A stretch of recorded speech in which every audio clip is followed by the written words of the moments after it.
গল্প প্রণয়ের দীপ্ত অনুরক্তি। লেখিকা তামান্না আল রায়ান। এই খাটো পোশাক পরে আমাকে আকৃষ্ট করতে চাস? তোর কি মনে হয় তোকে দেখে আমি পাগল হয়ে যাব? হায়নার মতো শরীর কবলে খেয়ে ধর্ষক হব? তাহলে মনে রাখ, তোর মন বাসনা কখনো পূর্ণ হবে না। বলে হামরা ঠাস করে শাহনিয়ার গালে চর বসিয়ে দিল। শাহনিয়ারকে খাটো পোশাকে দেখে তার আক্রোশে রগ ফুলে যায়। শাহনিয়ার চরের আঘাতে তাল সামলাতে না পেরে সাদা টাইলসের উপর পড়ে যায়। ক্রোধে ভ্রু বাঁকিয়ে রগরগা ভাব করে গালে ডান হাত রেখে হামরাজের দিকে তীক্ষ্ণ দৃষ্টিকোণ ফেলে। হামরাজ যে তার গায়ে হাত তুলবে তার ধারণাই ছিল না। সে দাঁড়িয়ে তেড়ে এসে হামরাজের কলার চেপে ধরে খসখসে গলায় বলে, কেন কেন হারিস, তুই কেন আমায় স্পর্শ করিস না? দেখ কি নেই আমার। একটা মেয়ের মধ্যে যে রূপটা থাকা দরকার তা আমার মধ্যে ঢেউয়ের মতো বইছে। তোর বিছানা কাঁপানোর ক্ষমতা রাখি। আগুন লাগিয়ে দিতে পারি তোর শরীরে। তাও তুই আমার থেকে দূরে থাকিস কেন রে বলতো? হামরাজের কাছে শাহনিয়ার প্রতিটা কথা বিষধর ও অজগর সাপের ন্যায় মনে হচ্ছে। যে শাহনিয়ারকে সে আপু ডাকতে পাগল, সেই আপু নামক পবিত্র সম্পর্কটিকে শাহনিয়ার তিরস্কৃত করল। তার মনের গহীনে এত বড় জখম দিয়ে বসল। সে তো এমন চায়নি। তার বোন নেই বলে শাহনিয়ারকে নিজের বোনের চোখে দেখেছিল। সেই বোন কিনা তার শরীর দেখিয়ে বিছানায় যেতে চায়। হামরাজ তার কলার থেকে শাহনিয়ার হাত সরিয়ে পুনরায় চর বসিয়ে দিল। ফর্সা গালে চামড়ায় 5 আঙুলের দাগ বসে যায় হামরাজের হাতের। এবারের চরে শাহনিয়ার ঠোঁট ফেটে রক্ত কিঞ্চিত পরিমাণে গড়িয়ে পড়ে। দাঁতের কোনা ফেটেছে, যা হামরাজ দেখেও না দেখার ভান করে রইল। শাহনিয়ার রাগান্বিত অক্ষিযুগল নিক্ষেপ করে বলে, এর শোধ তোকে দিতেই হবে হারিস। শুধু অপেক্ষা কর। হামরাজ হাটটার সুরে শার্টের কলার অবিকল করে বলে, হারিস, হামরাজকে কাঁচা খেলোয়াড় ভাবিস? অনার্সের ছাত্র বলে নাকে দুধ খাওয়া ছাত্র মনে করিস না। তোর মতো মেয়েকে ছাড় দিয়ে দেব। তুই আমার গুরুজন হলেও সেটার মান্য তুই রাখিসনি। অতঃপর আমিও ছাত্রের মান্যতা রাখবো না। তুই দেখবি আমাকে এই হামরাজকে হেনস্তা করার শাস্তি কেমনে দেয়। শাহনিয়ার দাঁতে দাঁত চেপে কটমট চাহনি নিয়ে বলে, বেশি পাখা গুজেছে তোর। শেষ পরিণতি আমার পায়ের কাছে টেকবে বলে দিলাম। হামরাজ পাত্তাহীন ভাব নিয়ে পড়া টেবিলের কোনায় এসে দাঁড়িয়ে যায়। ইতিমধ্যে সমাপ্ত করা অ্যাসাইনমেন্টের কাগজপত্র স্ট্যাপলার করে নিল। তার পাশে জলজ্যান্ত কোনো মানব দাঁড়িয়ে আছে। তার ভঙ্গিমায় কোনো প্রতিক্রিয়া লক্ষ্য হলো না। শাহনিয়ারকে ইগো দেখানোর কারণে সে খুব চটে গেল।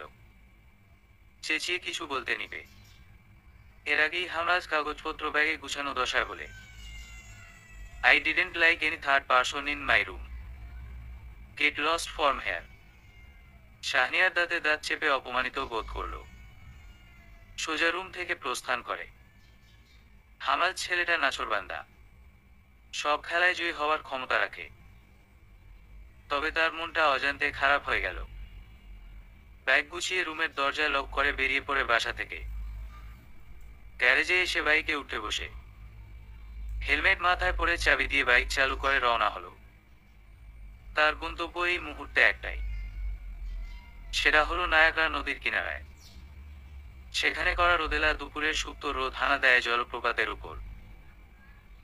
নায়াগ্রা নদীটি উত্তর আমেরিকার মধ্যে অবস্থিত, কিন্তু এটির জলপ্রপাত পাশাপাশি 3টি জায়গায় অবস্থান করে। তার মধ্যে একটি হলো কানাডা ফলসে। নদীর কিনারায় রয়েছে একটি আলিশান টুরিস্ট রেস্টুরেন্ট, যেখানে পর্যটকদের জন্য সুস্বাদু রেসিপির আয়োজন করা হয়। কানাডার জলপ্রপাতের মধ্যে সেরা জলপ্রপাত হলো নায়াগ্রা নদী, যার প্রশংসায় পঞ্চমুখ পর্যটকগণ। বাইক পাশে দাঁড় করিয়ে পানির উপরে কাঠের ছাদে বসে পড়ে পানিতে পা ডুবিয়ে মন খারাপের কারণ ব্যক্ত করাই মতো হলো। হারিস হামরাজ হলো জনাব হেদায়াত রিয়ান আর মিসেস জাহানারার ছেলে। উনাদের আর কোনো সন্তান নেই, শুধুমাত্র হামরাজ ছাড়া। কিন্তু সে ক্ষত পেয়েছে হৃদয়। সেটিকেও না দিলেও পরিবারের দন্ত্রীরায় ঠিকই সকলের অগোচরে পেয়ে যায়। বয়সে 22 বছর পূর্ণ হয়েছে। সুপ্ত অস্থির প্রকৃতির মানুষ, অনার্স ফাইনাল ইয়ারের স্টুডেন্ট। সে দেখতে ধবধবে হলুদেটে ফর্সা রঙের, যার ফলে শরীরের রংটা সূর্যের আলো এমনকি জ্যোৎস্নারাতেও ফুটে ওঠে। চুলের রেশা তেলের কারণে জর্জরিত হয়ে থাকে, বাদামি রঙের আইব্রু, ছাই রঙের চোখের মনি, হালকা গোলাপি রঙের ঠোঁট, যুগল ৫-৯ ইঞ্চি লম্বায়, হাসলে গালে টোল সৃষ্টি হয়, চাপ দাড়ি থাকায় হাসিটা চওড়া হয়ে ফুটে ওঠে, জিম করাই হাতের বাহুডোরা শক্তপোক্ত, চুল স্পাইক করলে দারুণ দেখায়। তবে মানুষের মধ্যে রয়েছে গাম্ভীর্য ভাব, বদরাগী, সহজে হাসতে চায় না, সবসময় পড়াশোনায় ডুবে থাকে, বন্ধুমহলে থাকলে আড্ডার আসর জমাতে বেশ পটু। কানাডায় সে বাবা মা ছাড়া থাকে, এমনকি কানাডার প্রতিটা কোণা তাকে জানান দেয়। সে ভিনদেশে এক অচেনা পথিক। তার জন্মভূমি হলো বাংলাদেশ। সেখানে ঘিরে রয়েছে তার বাবা মায়ের অতুল স্মৃতি। বাবা মাহীন ছেলে কত দূরই বা ভালো থাকতে পারে, তবে তাদের জন্যই কানাডায় পড়াশোনা করতে এসেছে। এখানে তার ফুপির বাসায় থাকে, যেখানে আপন বলতে একমাত্র তার ফুপু ফুপি আর শাহনাজ। ফুপির বড় মেয়ে হলো শাহনিয়ার আর ছোট ছেলে হলো শাহনাজ। শাহনাজ খুব চঞ্চল প্রকৃতির ছেলে, সবেমাত্র সপ্তম শ্রেণীতে উত্তীর্ণ হয়েছে। অন্যদিকে শাহনিয়ার হামরাজ থেকে বয়সে ৭ বছরের বড়। সে হলো বিশ্রী, নোংরা মন মানসিকতাপূর্ণ মেয়ে। হামরাজের ভার্সিটির ভিপি, অথচ সে কিনা তাকে ভালোবাসে, তার সংস্পর্শ পেতে চাই। ভার্সিটির মধ্যে এমন আচরণ করে যেন তার চেয়ে সৎ ভালো চরিত্রের ভিপি আর কেউ নেই, বরঞ্চ আবলালে সে চলে নোংরামি ভাবে। হামরাজকে অনেকবার বিছানায় আসার অফার দিয়েছে, কিন্তু সে তাকে বোন আর ভিপি ছাড়া অন্য কিছু ভাবেনি। শাহনিয়ার সহ্য হতো না, এত হ্যান্ডসাম গুড লুকিং ছেলে কিনা তাকে রিজেক্ট করেছে। এই ব্যাপারটি মানতে পারত না। সেই সুযোগটা আজ লুট পেতে চেয়েছিল। বাসায় হামরাজ একা ছিল। ফুপু ফুপি মিলে এডওয়ার্ড আঙ্কেলের বাসায় গিয়েছে। এডওয়ার্ড আঙ্কেলের নাতনির জন্মদিন উপলক্ষে দাওয়াত ছিল। হামরাজকে নিয়ে যেতে চাইলে সে বারণ করে দেয়, কারণ সে অ্যাসাইনমেন্ট লিখায় ব্যস্ত ছিল। তার না যাওয়ার কারণ যে কালরূপে হানা দিবে কে জানত। শাহনিয়ার বাসায় ছিল, এ ব্যাপারে অবগত ছিল না হামরাজ। ফুপু ফুপি যাওয়ার খানিকক্ষণ পর শাহনিয়ার রুমে প্রবেশ করে, তাও খাটো পোশাক পরিহিত নারী হয়ে, যাকে দেখতে পুরো আবেদনময়ী নারী লাগছিল। কিন্তু খাটো পোশাক দেখে তার আবেদনময়ী রূপের খারাপ প্রভাব পড়েনি হামরাজের উপর। সে কথা ছালে ঠিকই নিজের ফুফাতো বোনের গালে চর বসিয়ে দিল। এর পরবর্তী শোধবোধ কি হবে তার জানা নেই। হৃদয়ের অন্তরাল হতে হতাশাময় শ্বাস বেরিয়ে পড়ে। নিজের সঙ্গে দীর্ঘক্ষণ সময় কাটানোর পর খেয়াল করে গোধূলি বেলার লগ্ন আরম্ভ হয়েছে। তার জীবনটা কোন গতিতে চলছে তার কোনো সন্ধান নেই। আকস্মাৎ ফোনের তীব্র ভাইব্রেশনে ধ্যান ফিরে তার। ফোনটিকে সাউন্ডে রাখতে প্রায় অনিয়ম করে। ফোন সাউন্ডে রাখলে নাকি তার পড়ায় বাধা সৃষ্টি হয়। আসল পড়ুয়া যাকে বলে তার দৃষ্টান্ত রূপ বোঝায় হামরাজকে। কলটি রিসিভ করে কানে ধরে অপর পাশের কণ্ঠস্বর শুনে প্রখরভাবে চিনতে পারল। কণ্ঠটি ছিল তার বান্ধবী জিনিয়া। কানাডার মধ্যে তার জানে জিগার বেস্টি বলতে জিনিয়া হলো প্রধান। জিনিয়া হামরাজকে আশ্চর্যান্বিত কণ্ঠে ফোঁস ফোঁসানো গলায় বলে, দোস্ত তুই কি নিজের মাথা খেয়েছিস? তোর আবার এমন কেন মনে হলো? কেন মানে তুই কিছু জানিস না? তুই কি করলি? কি করলাম যে জানা দরকার? তুই ভার্সিটির ইন্টারন্যাশনাল ইভেন্ট পার্টিতে শাহনিয়ার ম্যামের ডান্স পার্টনার হয়েছিস। Like seriously? তুই তো উনাকে দু চোখে সহ্য করতে পারিস না, তারপর কোন কারণে মহাভারত অতিষ্ঠ করে পার্টনার হতে গেলি? What nonsense! আমি কখন ইভেন্ট পার্টিতে শাহনিয়ার ম্যামের ডান্স পার্টনার হলাম? মানে তুই হইসনি? অন্যথায় তোর নাম অ্যাড করেছে কে? Wait, send me a email of partnership list. Zinia ওকে বলে কল কেটে দিল। ইভেন্ট পার্টির পার্টনার লিস্টটি সেন্ড করে হামরাজের ফোনে। সে থুতনির নিচে হাতের ভর দিয়ে ভাবছে আসল কারণটা কি। তৎক্ষণাৎ মেসেজ পাওয়ায় ফোনের স্ক্রিনে চাপ দিল। হোয়াটসঅ্যাপে ছবি পাঠিয়েছে জিনিয়া। সেখানে গোটা অক্ষরে টাইপ করা শাহনিয়ার প্লাস হামরাজ। নাম দুটির সংযোগ দেখে হামরাজের মাথায় আগুন দাউ দাউ করে জ্বলতে লাগে। ছবিটি দেখে ফোন লাগায় জিনিয়াকে। সেও অপেক্ষায় ছিল কবে হামরাজ কল দিবে উক্ত বিষয়ের প্রেক্ষাপটে। কল পেতেই রিসিভ করে বলে, ইয়েস বেব, দেখেছিস?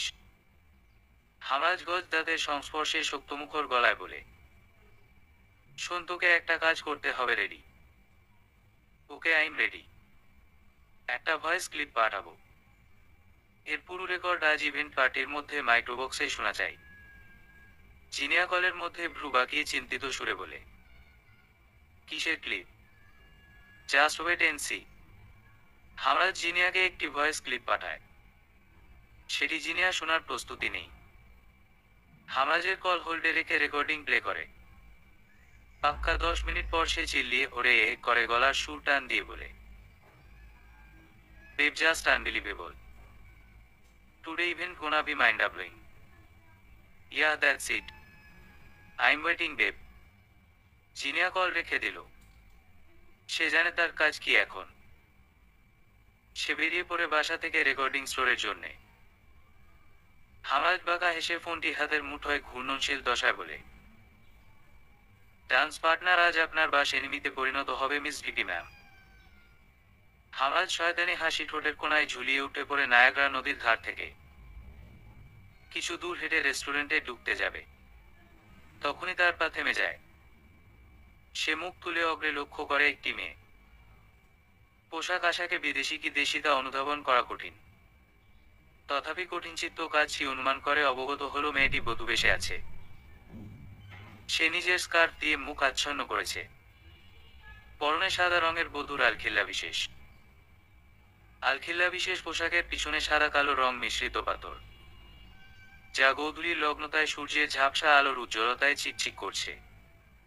মেয়েটিকে দেখে লাগছে লুকিয়ে কোথাও পরখ করছে। মেয়েটির এবং মৃদু লুকায়িত ভঙ্গিমায় কৌতূহলী হয়ে পড়ে হামরাজ। ধীর গতিতে মেয়েটির পিছে এসে দাঁড়িয়ে যায়। কিন্তু আসার পর তার মাঝে শুরু হলো হৃদস্পর্শী সর্বনাশের প্রথম ধাপ। মেয়েটির চুল পনিটেইল করা ছিল। চুলের উপর নেটের তৈরি উড়না পেঁচানো। তবুও চুলের গোড়া কোমর অবধি ছড়িয়ে আছে, যার ফলে ঘন চুলের রেশমা হতে শ্যাম্পুর সুঘ্রাণ ছড়িয়ে বেড়াছিল। হামরাজ অক্ষি বুঝে মেয়েটির চুলের ঘ্রাণ শুকিয়ে নিতে থাকে। মেয়েটি নিজের ঘাড়ে কারো ঘন নিঃশ্বাসের আভাস পেয়ে চমকে উঠে। ভয় তার হাত পা অবশ হয়ে পড়ে। শরীরে লোমহর্ষক আর্তকে রূপ নিল। তার নাকে ভেসে আসছে তিক্ত পুরুষেলি পারফিউমের ঘ্রাণ। বুঝতে সক্ষম হলো যে তার পিছে কোনো পুরুষ দাঁড়িয়ে আছে। হামরাজ মেয়েটির চুলের ঘ্রাণ শুকতে থেকে দম আটকে এক নিঃশ্বাসে বলে ফেলে, মুগ্ধতর আসক্তি। মেয়েটি অবাক চাহনিতে লজ্জায় মিয়ে যায়। পুরুষের মুখমণ্ডল পিছে দেখার সাহস পায়নি। তাও কণ্ঠটির মধ্যে নেশাত্ময় ঘন আভাস পেয়েছে। কণ্ঠটি বাঙালি ছেলের হওয়ায় তার হৃৎপিণ্ড ধরাম ধরাম করে লাফাতে থাকে। নিজেকে স্বাভাবিক রাখতে চেয়েও পারছে না। তারপর ছেলেটির ঘন নিঃশ্বাস মেয়েটির শরীরে অজান্তেই উন্মাদনার সৃষ্টি করছে। মেয়েটি অগ্রে তাকানোর ভান করে মিহি কণ্ঠে প্রশ্নবিদ গলায় বলে, আপনি? মেয়েটির চূড়ান্ত বাক্য পূর্ণ হতে দিল না হামরাজ। তার তর্জনী আঙুল এসে অবস্থিত হলো মেয়েটির স্কার্ফে আচ্ছন্ন থাকা অশ্বদয়ে। মেয়েটি রীতিমতো কেঁপে উঠল। তার শরীর বিদ্যুতে ন্যায় চমকাচ্ছে, যা অনুভব করে হামরাজের মনটা নেশার মতো উন্মাদ হয়ে ওঠে। কিন্তু এই নেশাটা দীর্ঘস্থায়ী হলো না। মেয়েটির মস্তিষ্ক অকারণে বিনষ্ট হলো। সে এসেছিল কিসের জন্যে আর হলো কি? ভাবতেই মেয়েটি তীক্ষ্ণতায় কেঁপে উঠল। চমক আগেই পেল, এবার সে ছাড় দিল না। হামরাজের বুক বরাবর হাতের কুনি দিয়ে আঘাত করে দিল। বুকে ব্যথা অনুভব করায় হাত আপনাপনি বুকের উপর প্রসারিত করে। মুখ তুলে দেখে মেয়েটির ঘন কালো রঙের রাঙা চোখের মনিতে মায়াবী আসক্তি। মেয়েটি হামরাজকে এক পলক পিটপিট করে দেখে ছুটে যেতে গেল। তথাপি হামরাজ তার ডান হাত দিয়ে মেয়েটির বা হাত আঁকড়ে ধরে। সুতরাং মেয়েটি 4-5 না ভেবে পায়ের নিচ থেকে খানিক বালি হামরাজের চোখে ছুঁড়ে মারে। এতে সে মেয়েটির স্কার্ফ ধরে টান দিল। স্কার্ফটি মেয়ের মুখশ্রী হতে খুলে তার হাতে চলে আসে। হামরাজ চোখ কুচলাতে লাগে। ফলে স্কার্ফ তার হাতে শুদ্ধভাবে পেঁচিয়ে যায়। সে অর্ধচেতন দশায় পরখ করে মেয়েটির ধারে আর হাতের কুনুইতে রয়েছে বাদামি রঙের তিল। তুতিলের তেলাক্ত মোহে হামরাজ বালির উপর পড়ে যায়। মেয়েটির মুখশ্রী দেখার সৌভাগ্য হয়নি তার। মেয়েটি নিজের স্কার্ফ নেওয়ার জন্য ব্যতিব্যস্ত হলো না, পালিয়ে গেল। হামরাজ অক্ষিদয় হতে বালি সরাতে মশগুল হলো। বালি সরানোর জন্য একটি টিউবওয়েল পেল। সেখান থেকে পানি ছুঁড়ে মারে নিজের অক্ষিদয়ে। অক্ষিদয় যখন স্পষ্ট দেখতে পেল ততক্ষণে মেয়েটি তার হাতে নাগালে চলে যায়। ক্রোধে ধরাস করে বালির উপর লাথি মারে। কাপড় ঝেড়ে রেস্টুরেন্টে প্রবেশ করে, একটি বেঞ্চে গিয়ে বসে। বিদেশি মেয়েরা তাকে আর চোখে গিলে খাচ্ছে। হামরাজ যে বেঞ্চে বসল, তার পিছনের বেঞ্চ থেকে বাঙালি কয়েকজন লোকের কণ্ঠ শুনতে পেল। সে কান পেতে শোনার প্রয়াস করে। তখন তাদের মধ্যে একজন বয়স্ক কণ্ঠস্বরের অধিকারী লোক কাশপূর্ণ গলায় বলে, জুহুর বিয়ের আসর ছেড়ে পালিয়েছে। তার কাছে ভিসা পাসপোর্ট আছে। সে নিশ্চিত দেশে পাড়ি জমাবে। তা বললেই হবে নাকি? এয়ারপোর্টে লোক লাগাতে হবে। যদি সে দেশে চলে যায় অতঃপর সেখানেও লোক পাঠাতে হবে। আমাদের কেশব বাবা জানলে মগজ আলাদা করে দিবে। আরে ভাই, কেশব বাবা বিদেশি চামড়ার ছেলে। সে দেশি রমণীর মধ্যে কি পেল, যার কারণে মেয়েটিকে বিয়ে করার জন্য উঠে পড়ে লাগলো? জানি না ভাই, এসবে আমাদের দেমাগ নাই। আমাদের মেয়েটাকে ধরতে হবে, না হলে প্রাণ মাটিতে মিশে যাবে। একে একে তারা আইন শেষ করে উঠে চলে গেল। হামরাজ বুঝতে পেরেছে লোকগুলো তার মুগ্ধতর আসক্তির পিছে এসেছে।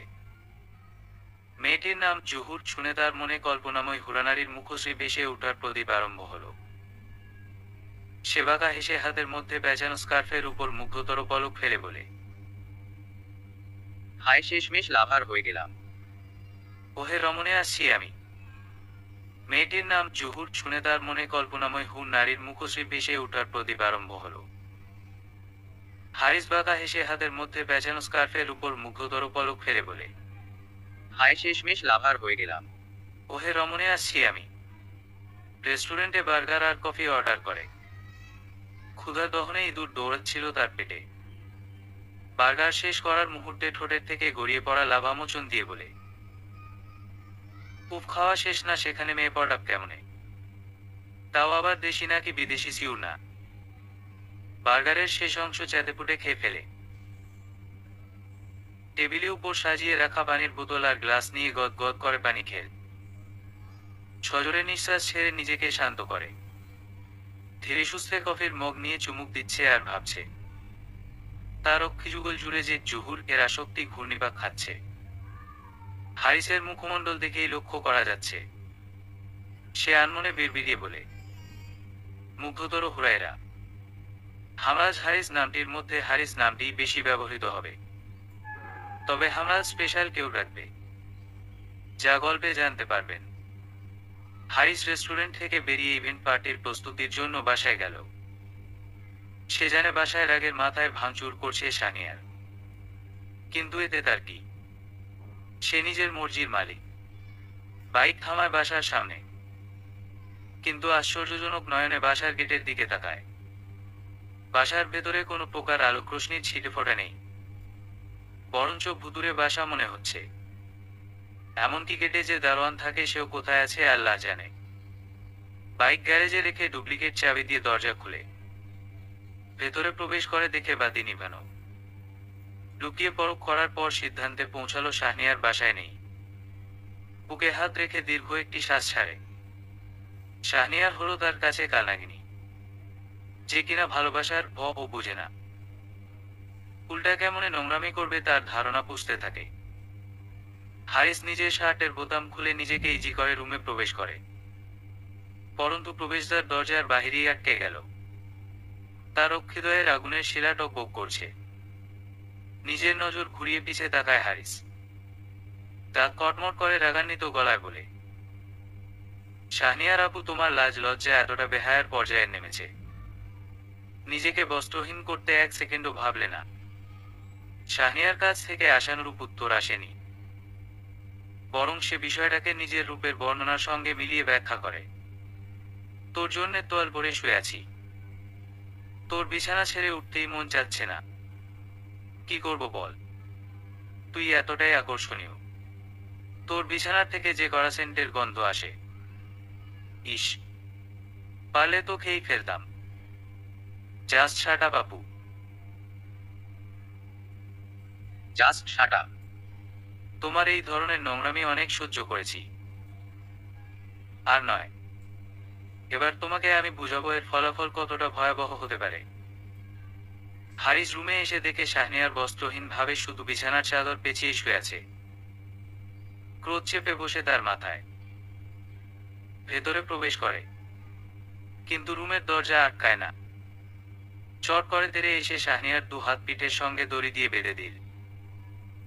পরক্ষণে এমন পরিস্থিতির সম্মুখীন হবে বলে তার মনে ধরেনি।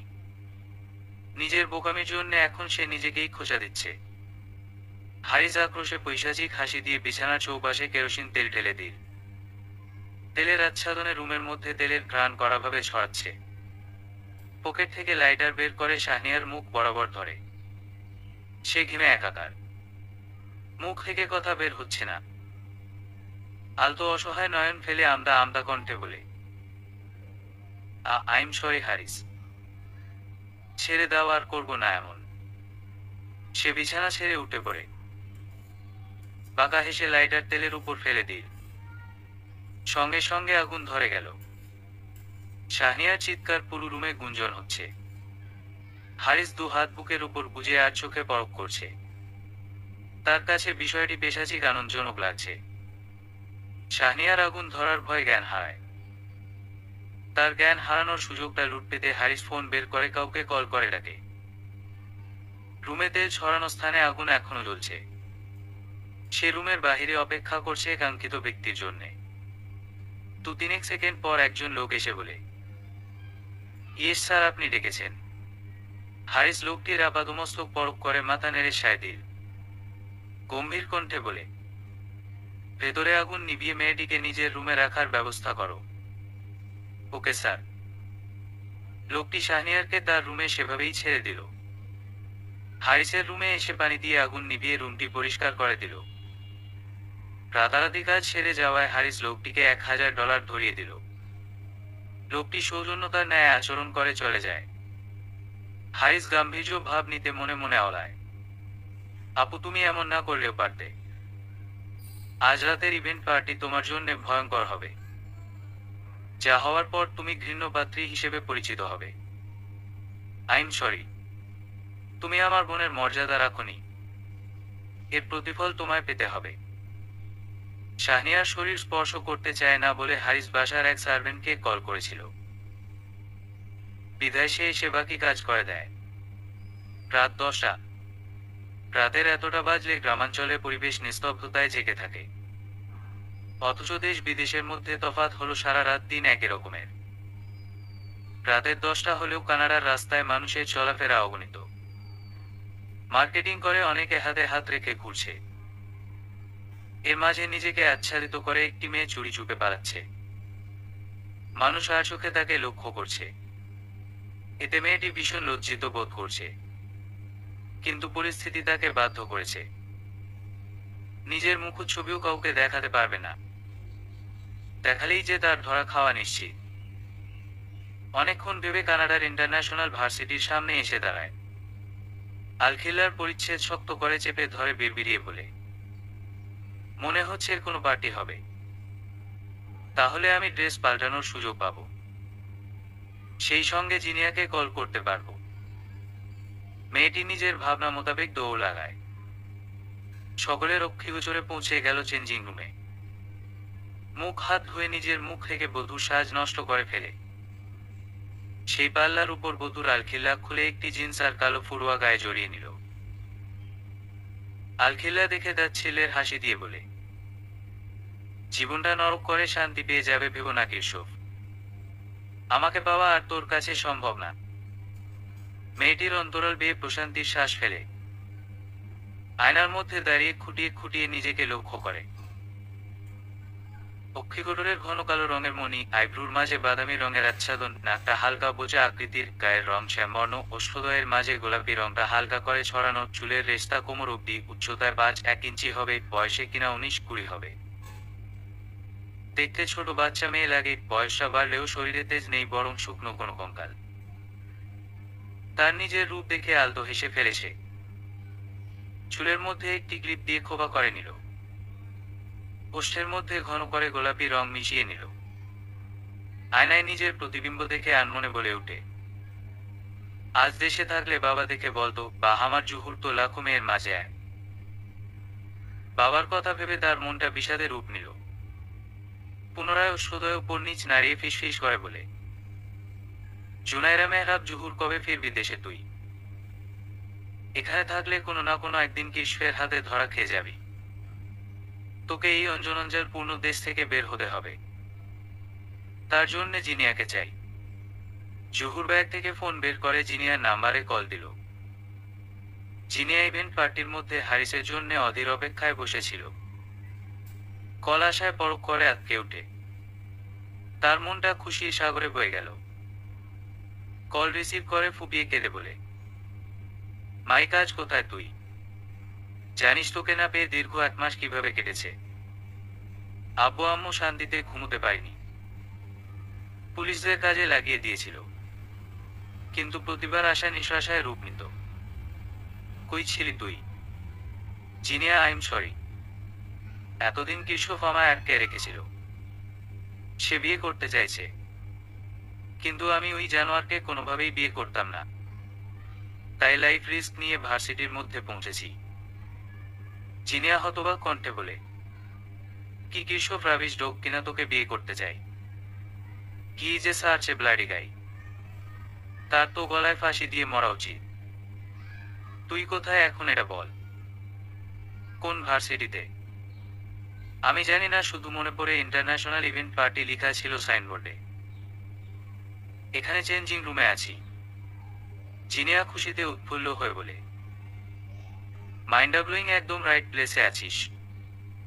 আমি এখনই আসছি, কোথাও যাইস না। জিনিয়ার কথা মেনে ওকে বলে কল রেখে দিল জুহুর। তার দেশে যাওয়া খুব প্রয়োজন, না হলে পরবর্তীতে কোন বিপদের সম্মুখীন হবে তার জানা নেই। জিনিয়া হলো তার কাজিন, তাই সে জুহুরকে কাজ বলে ডাকে। জিনিয়া চলে যাবে তার আগেই কেউ এসে তাকে ইয়া বড় করে জড়িয়ে ধরে। এমন হওয়ায় হকচকিয়ে গেল সে। বড় বড় অক্ষে ফেলে দেখে হারিস এসেছে। তাকে দেখে ঠোঁটের হাসি চওড়া করে বলে, গ্রেট হারিস, এই নে তোর রেকর্ডিং রেডি। চালিয়ে দিস ডান্স কম্পিটিশনের সময়। আর শোন, ওয়েট কর, আমি আসছি। আমার কাজিন আসছে, তাকেও রিসিভ করতে যাচ্ছি। হারিস মাথা নেড়ে সায় দিল। ফুল পার্টি গেটআপে এসেছে। কালো রঙের শার্ট এর অভ্যন্তরে কালো রঙের টি শার্ট, বহির্ভাগে পরিহিত শার্টের উপরে 2 বোতাম খোলা রেখেছে, সাদা রঙের ট্রাউজার, সিল্কি চুল হালকা নেড়ে ড্রেসিং লুক দিল, হাতে ঘড়ি, শার্টের কলারে একটি ফিতা পরিমাণ টাই ঝুলিয়ে রেখেছে। পুরো চকলেট বয় লাগছে তাকে। জিনিয়া যাওয়ার আগে চোখ মেরে বলে, লুকিং হ্যান্ডসাম গাই। হারিস বাঁকা হেসে জিনিয়াকে পরখ করে বলে, ইউ লুকিং বিউটিফুল। জিনিয়া অট্টহাসি দিয়ে রওনা দিল। সে জানে তার বেস্টু কেমন। তার আর হারিসের সম্পর্কটা হলো পুরোই ভাই বোনের মতো।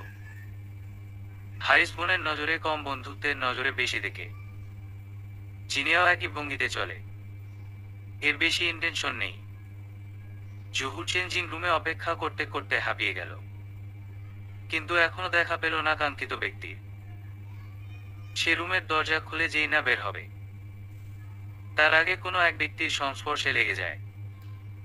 তাল সামলাতে না পেরে লোকটির শার্ট আঁকড়ে ধরে রুমের দরজার পিছনে টাইলসের উপর পড়ে। টাইলসের উপর হাতের কুনিয়ে ব্যথা পেয়ে যায় লোকটি। জুহুরের ভয়ে বুকটা অসাড় হয়ে গেল। এখন বুঝি মৃত্যুর মুখোমুখি হয়ে গিয়েছিল। লোকটির কলার আঁকড়ে ধরে জোরে জোরে শ্বাস ছাড়ে। লোকটি ভ্রু কিঞ্চিত নেড়ে হতভম্ব হয়ে পড়ে। অপলক দৃষ্টি মেলে তাকিয়ে থাকে। জুহুর যখন উঠতে নিল তখন পুনরায় খেয়াল করে, তার কোমরে হাত রেখে আঁকড়ে রেখেছে লোকটি। সে কাবা অক্ষিদয় লোকটির মুখপানে নিয়ে ঠেকায়। সঙ্গেই তার অক্ষিদয় কপালে উঠার উপক্রম। মৃদু চিৎকার করে বলে, আপনি সেই লোকটি না? আমাকে? তোমাকে কি হুরায়রা? জহুর ভ্রু কুঁচকে বোঝার চেষ্টা করে। লোকটি তাকে হুরাইয়া কেন ডাকলো? লোকটির কথার অপেক্ষা না করে উঠার প্রয়াস করলে সে শক্ত করে চেপে ধরে বলে, থাকলে কি তোমার কোমর কুমিরের মতো হয়ে যাবে? আজীব এমন করে থাকলে পাবলিক এসে কানাঘোষা করবে। তাতে কি হবু বউয়ের সাথে একটু আধটু করাই যায়? জহুর হতবাক নয়নে ক্ষেপানো কণ্ঠে বলে, হোয়াইট ননসেন্স। ঠাস করে আলতো চর মারে হারিসের গালে। উঠে দাঁড়িয়ে নিজেকে ঠিক করে নিল। এতক্ষণ হারিস তাকে পলক ফেলে দেখে যাচ্ছিল, যে দেখা শেষ নেই। সে জিনিয়াকে খুঁজতে চেঞ্জিং রুমে এসেছিল, অথচ এসে তার মুগ্ধতর হুরাইয়াকে পাবে তা কল্পনাই করেনি। এই তো হাতে চাঁদ পেয়ে গেল। চাঁদকে আলো ছাড়া কেমনে ছাড়বে তাহলে? এই ভেবে হারিস জহুরের সঙ্গে চিপকে রইল। জহুর বুঝতে পারল ছেলেটা চিপকুটাই। সে রাগ মিশ্রিত দৃষ্টি নিয়ে বলে, আপনার সমস্যাটা কি? এভাবে পিছে পড়ে আছেন কেন? দেখো হুরাইয়া, এখনই ম্যাজিস্ট্রি অফিসে চলো, বিয়ে করব। আপনার মাথা ঠিক আছে? মেন্টাল হসপিটাল থেকে পালিয়ে এসেছেন মনে হচ্ছে। যান নিজে চেক আপ করান। ইন লাস্ট ওয়ান আমি জুনাইরা। মেহরাব জহুর। আপনার হুরাইয়া আমি না। একদম আমিও এটাই বলি। তুমি না বেশি নাটক করা শিখছো? কিসের নাটক লাগিয়ে রাখছেন হে? আপনাকে তখন প্রথমে দেখলাম। প্রথম দেখা মানে লাভ অ্যাট ফার্স্ট সাইট। কিন্তু আমি লাভ অ্যাট ম্যারেজ সাইট করে ফেলবো। সঙ্গ দেব না, দূরে গিয়ে মরেন। বললে কি আর দূরে গিয়ে মরা যায়? তুমি বউ সঙ্গে নিয়ে মরব। জহুর পড়ল বিপদে। একে তো জিনিয়ার খবর নেই, তার উপর চিপকু ছেলে উড়ে এসে বসলো তার মাথায়। কি করবে ভেবে পাচ্ছে না। হারিস বাঁকা হেসে গলা ঠিক করার ভান ধরে বলে, দেখো মিস জহুর, আমি হলাম হারিস হামরাজ। তুমি শুধু হামরাজ ডাকবে। সবাই হারিস ডাকে, কিন্তু হামরাজ তোমার গোলাপি ঠোঁটে উচ্চারণ করলেই সুন্দর মানাবে। হিন্দু নাকি? মুখ ফুসকে জহুর বলে ফেলে। তার কথার প্রসঙ্গে ফাটা ফাটা অক্ষিকুট নিক্ষেপ করে হারিস। মুখ বাঁকিয়ে খেপে বলে, চীনা পিওর মুসলিম। নামের অর্থ জীবনে শুনুনি মনে হয়। হারিস অর্থ আত্মবিশ্বাস, আর হামরাজ হলো আগ্রহী। আমি আত্মবিশ্বাসে আগ্রহী। জহুর অবাক সহিত অক্ষি ফেলে বলে, দারুণ, তাতে আমার কি? আমার নামেরও সুন্দর মর্মময় অর্থ আছে। শুনতে ইচ্ছে করছে না। হারিস ডোন্ট কেয়ার ভাব নিয়ে জহুরের নাকে ক্লোরোফর্ম শুকিয়ে দিল। এর ঘ্রাণে জহুর ঘুমে হারিসের বুকে ঢলে পড়ে। সে তাকে কোলে নিয়ে শয়তানি হেসে বলে, হারিস হামরাজের অর্ধাঙ্গিনী বানিয়ে তুমি আমি রাজহুর পবিত্র বন্ধনের নামকরণ করব। হারিস ডোন্ট কেয়ার ভাব নিয়ে জহুরের নাকে ক্লোরোফর্ম শুকিয়ে দিল। ক্লোরোফর্মের তীক্ষ্ণ ঘ্রাণে জহুর ঘুমের ঘোরে হারিসের বুকে ঢলে পড়ে। জহুরকে কোলে নিয়ে শয়তানি হেসে বলে, হারিস হামরাজের অর্ধাঙ্গিনী বানিয়ে তুমি আমি রাজহুর পবিত্র বন্ধনের নামকরণ করব। বেশ কিছুক্ষণ পর জহুর নিবু অক্ষিজোড়া উন্মুক্ত করে দেখে সম্মুখে জিনিয়া হাঁটু গেড়ে বসে আছে। তাকে দেখে মাত্রই জড়িয়ে ধরল। ফুপিয়ে কেঁদে উঠে। জিনিয়ারও সেই একই হাল। কান্না মিশ্রিত কণ্ঠে বলে, কাজ তোর কি হয়েছে? সেন্সলেস কেমনে হলি? জানিস কত না ভয় পেয়েছি। আজ যদি আমার দোস্ত না থাকতো, তাহলে না জানি কি হয়ে যেত। জহুরের জ্ঞানবিবেক জাগ্রত হয়ে ওঠে। হামরাজ নামক ব্যক্তিটি তাকে অজ্ঞা করার জন্য ক্লোরোফর্ম শুকিয়েছিল। সে মুখ ফুটে বলবে, তার আগে লক্ষ্য করে জিনিয়া তার বন্ধুর হাত আঁকড়ে ধরে সম্মুখে আনে।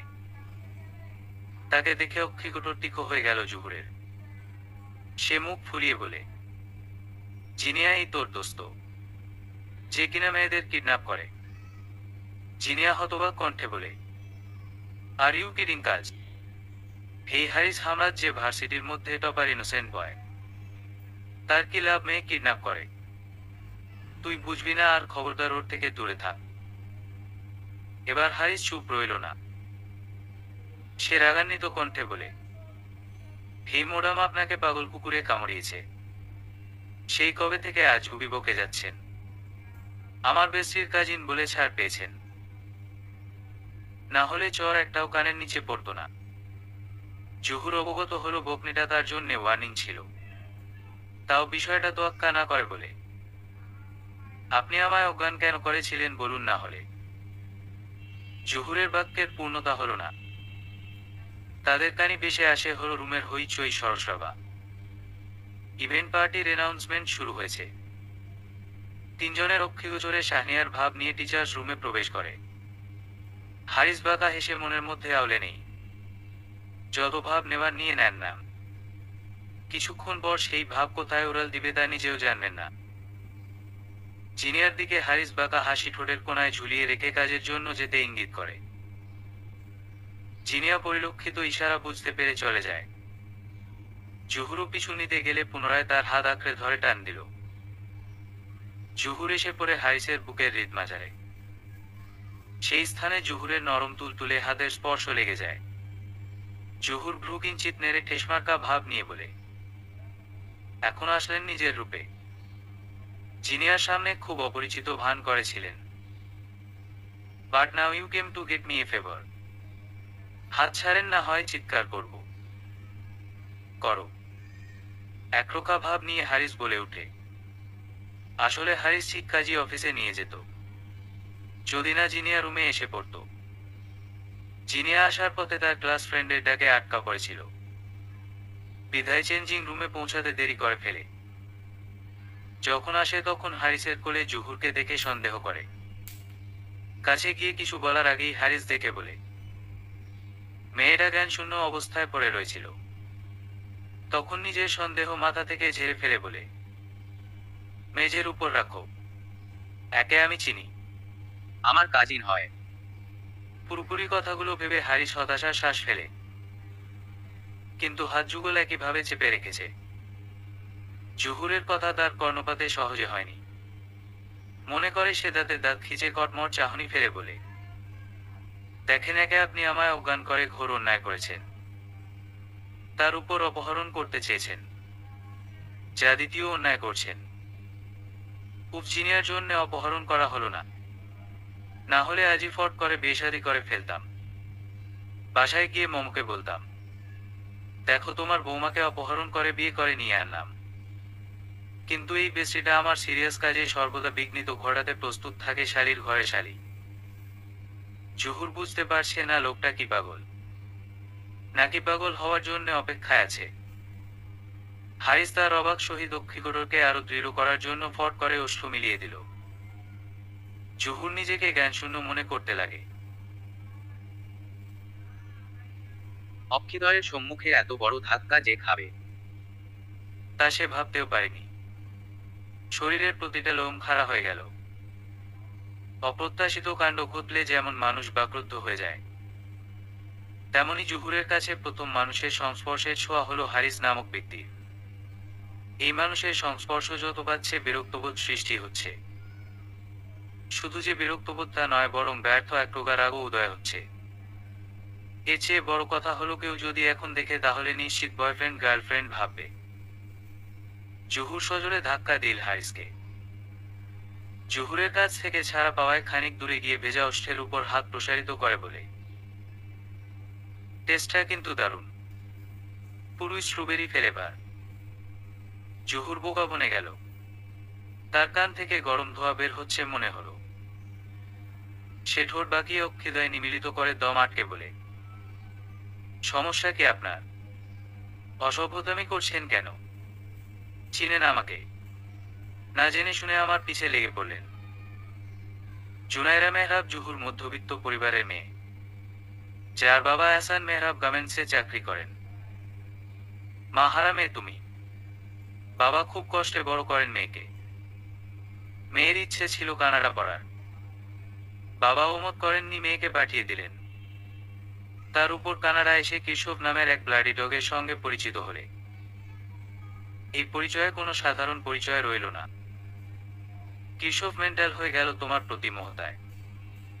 বিয়ে করতে উঠে লেগে পড়ে। তুমি জিনিয়ার বাসায় ছিলে কারণ জিনিয়া সম্পর্কে তোমার খালাতো বোন হয়। 1 মাস যাবৎ কিডন্যাপ করে রাখে কেশব ব্রিজ। তুমি লাইফ বাজি রেখে চলে আসলে। ইনফেক্ট কনসিডেন্সলি আমার দেখা পেলে বাট দ্যাট টাইম অলসো নিজেকে ছাড়িয়ে নিলে। যাই হোক, তোমার মূল কষ্টের কাহিনী এ পর্যন্ত। ও হ্যাঁ, ওই কেশব রোগের কথা ভেবো না। ওই একটা রাস্তার ডগি, ঘেউ ঘেউ করবেই। না পারলে ফ্যাট ম্যাম ওল্ড ম্যানদের তোমার পিছিয়ে লাগিয়ে দেবে। রাবিশ ডোগ কোথাকার কি মনে করে নিজেকে। পুলিশের ভয়ে চুপে থাকে। কালকেই ব্যবস্থা নিব। You don't worry Huraiya. Zahur হৃদয়ে ফটফটা করে ক্ষুণ্ণ করে আছে। তার আশ্চর্যের সীমা আকাশচুম্বী হয়ে গেল। মুখ থেকে বলতে যাচ্ছে, কিন্তু পারছে না। গলা পাকিয়ে কথা আটকে গেল। একদিনের মাঝে সব তথ্য কেমনে পেল তা নিয়ে ভাবান্তর হলো জহুর। কিন্তু চট করে হুরাইয়ার ডাক শুনে হারিসের কলার চেপে ধরে বলে, আইন জহুরুকে নট ইউর হুরাইয়া। মাই লাভ হুরাইয়া উম্মা। অশ্বদয়ে চুমু আকৃতির করে বলে সে। জহুর কপাট রোধে ধ্যাত অসভ্য বলে বেরিয়ে পড়ে। হারিস মুচকি হেসে তার পিছু নিল। সে জহুরের সম্পর্কে জানতে পারে তার বাবা মায়ের কাছ থেকে। সে তার মায়ের কাছে সবর্দা বন্ধুসুলভ আচরণ করে।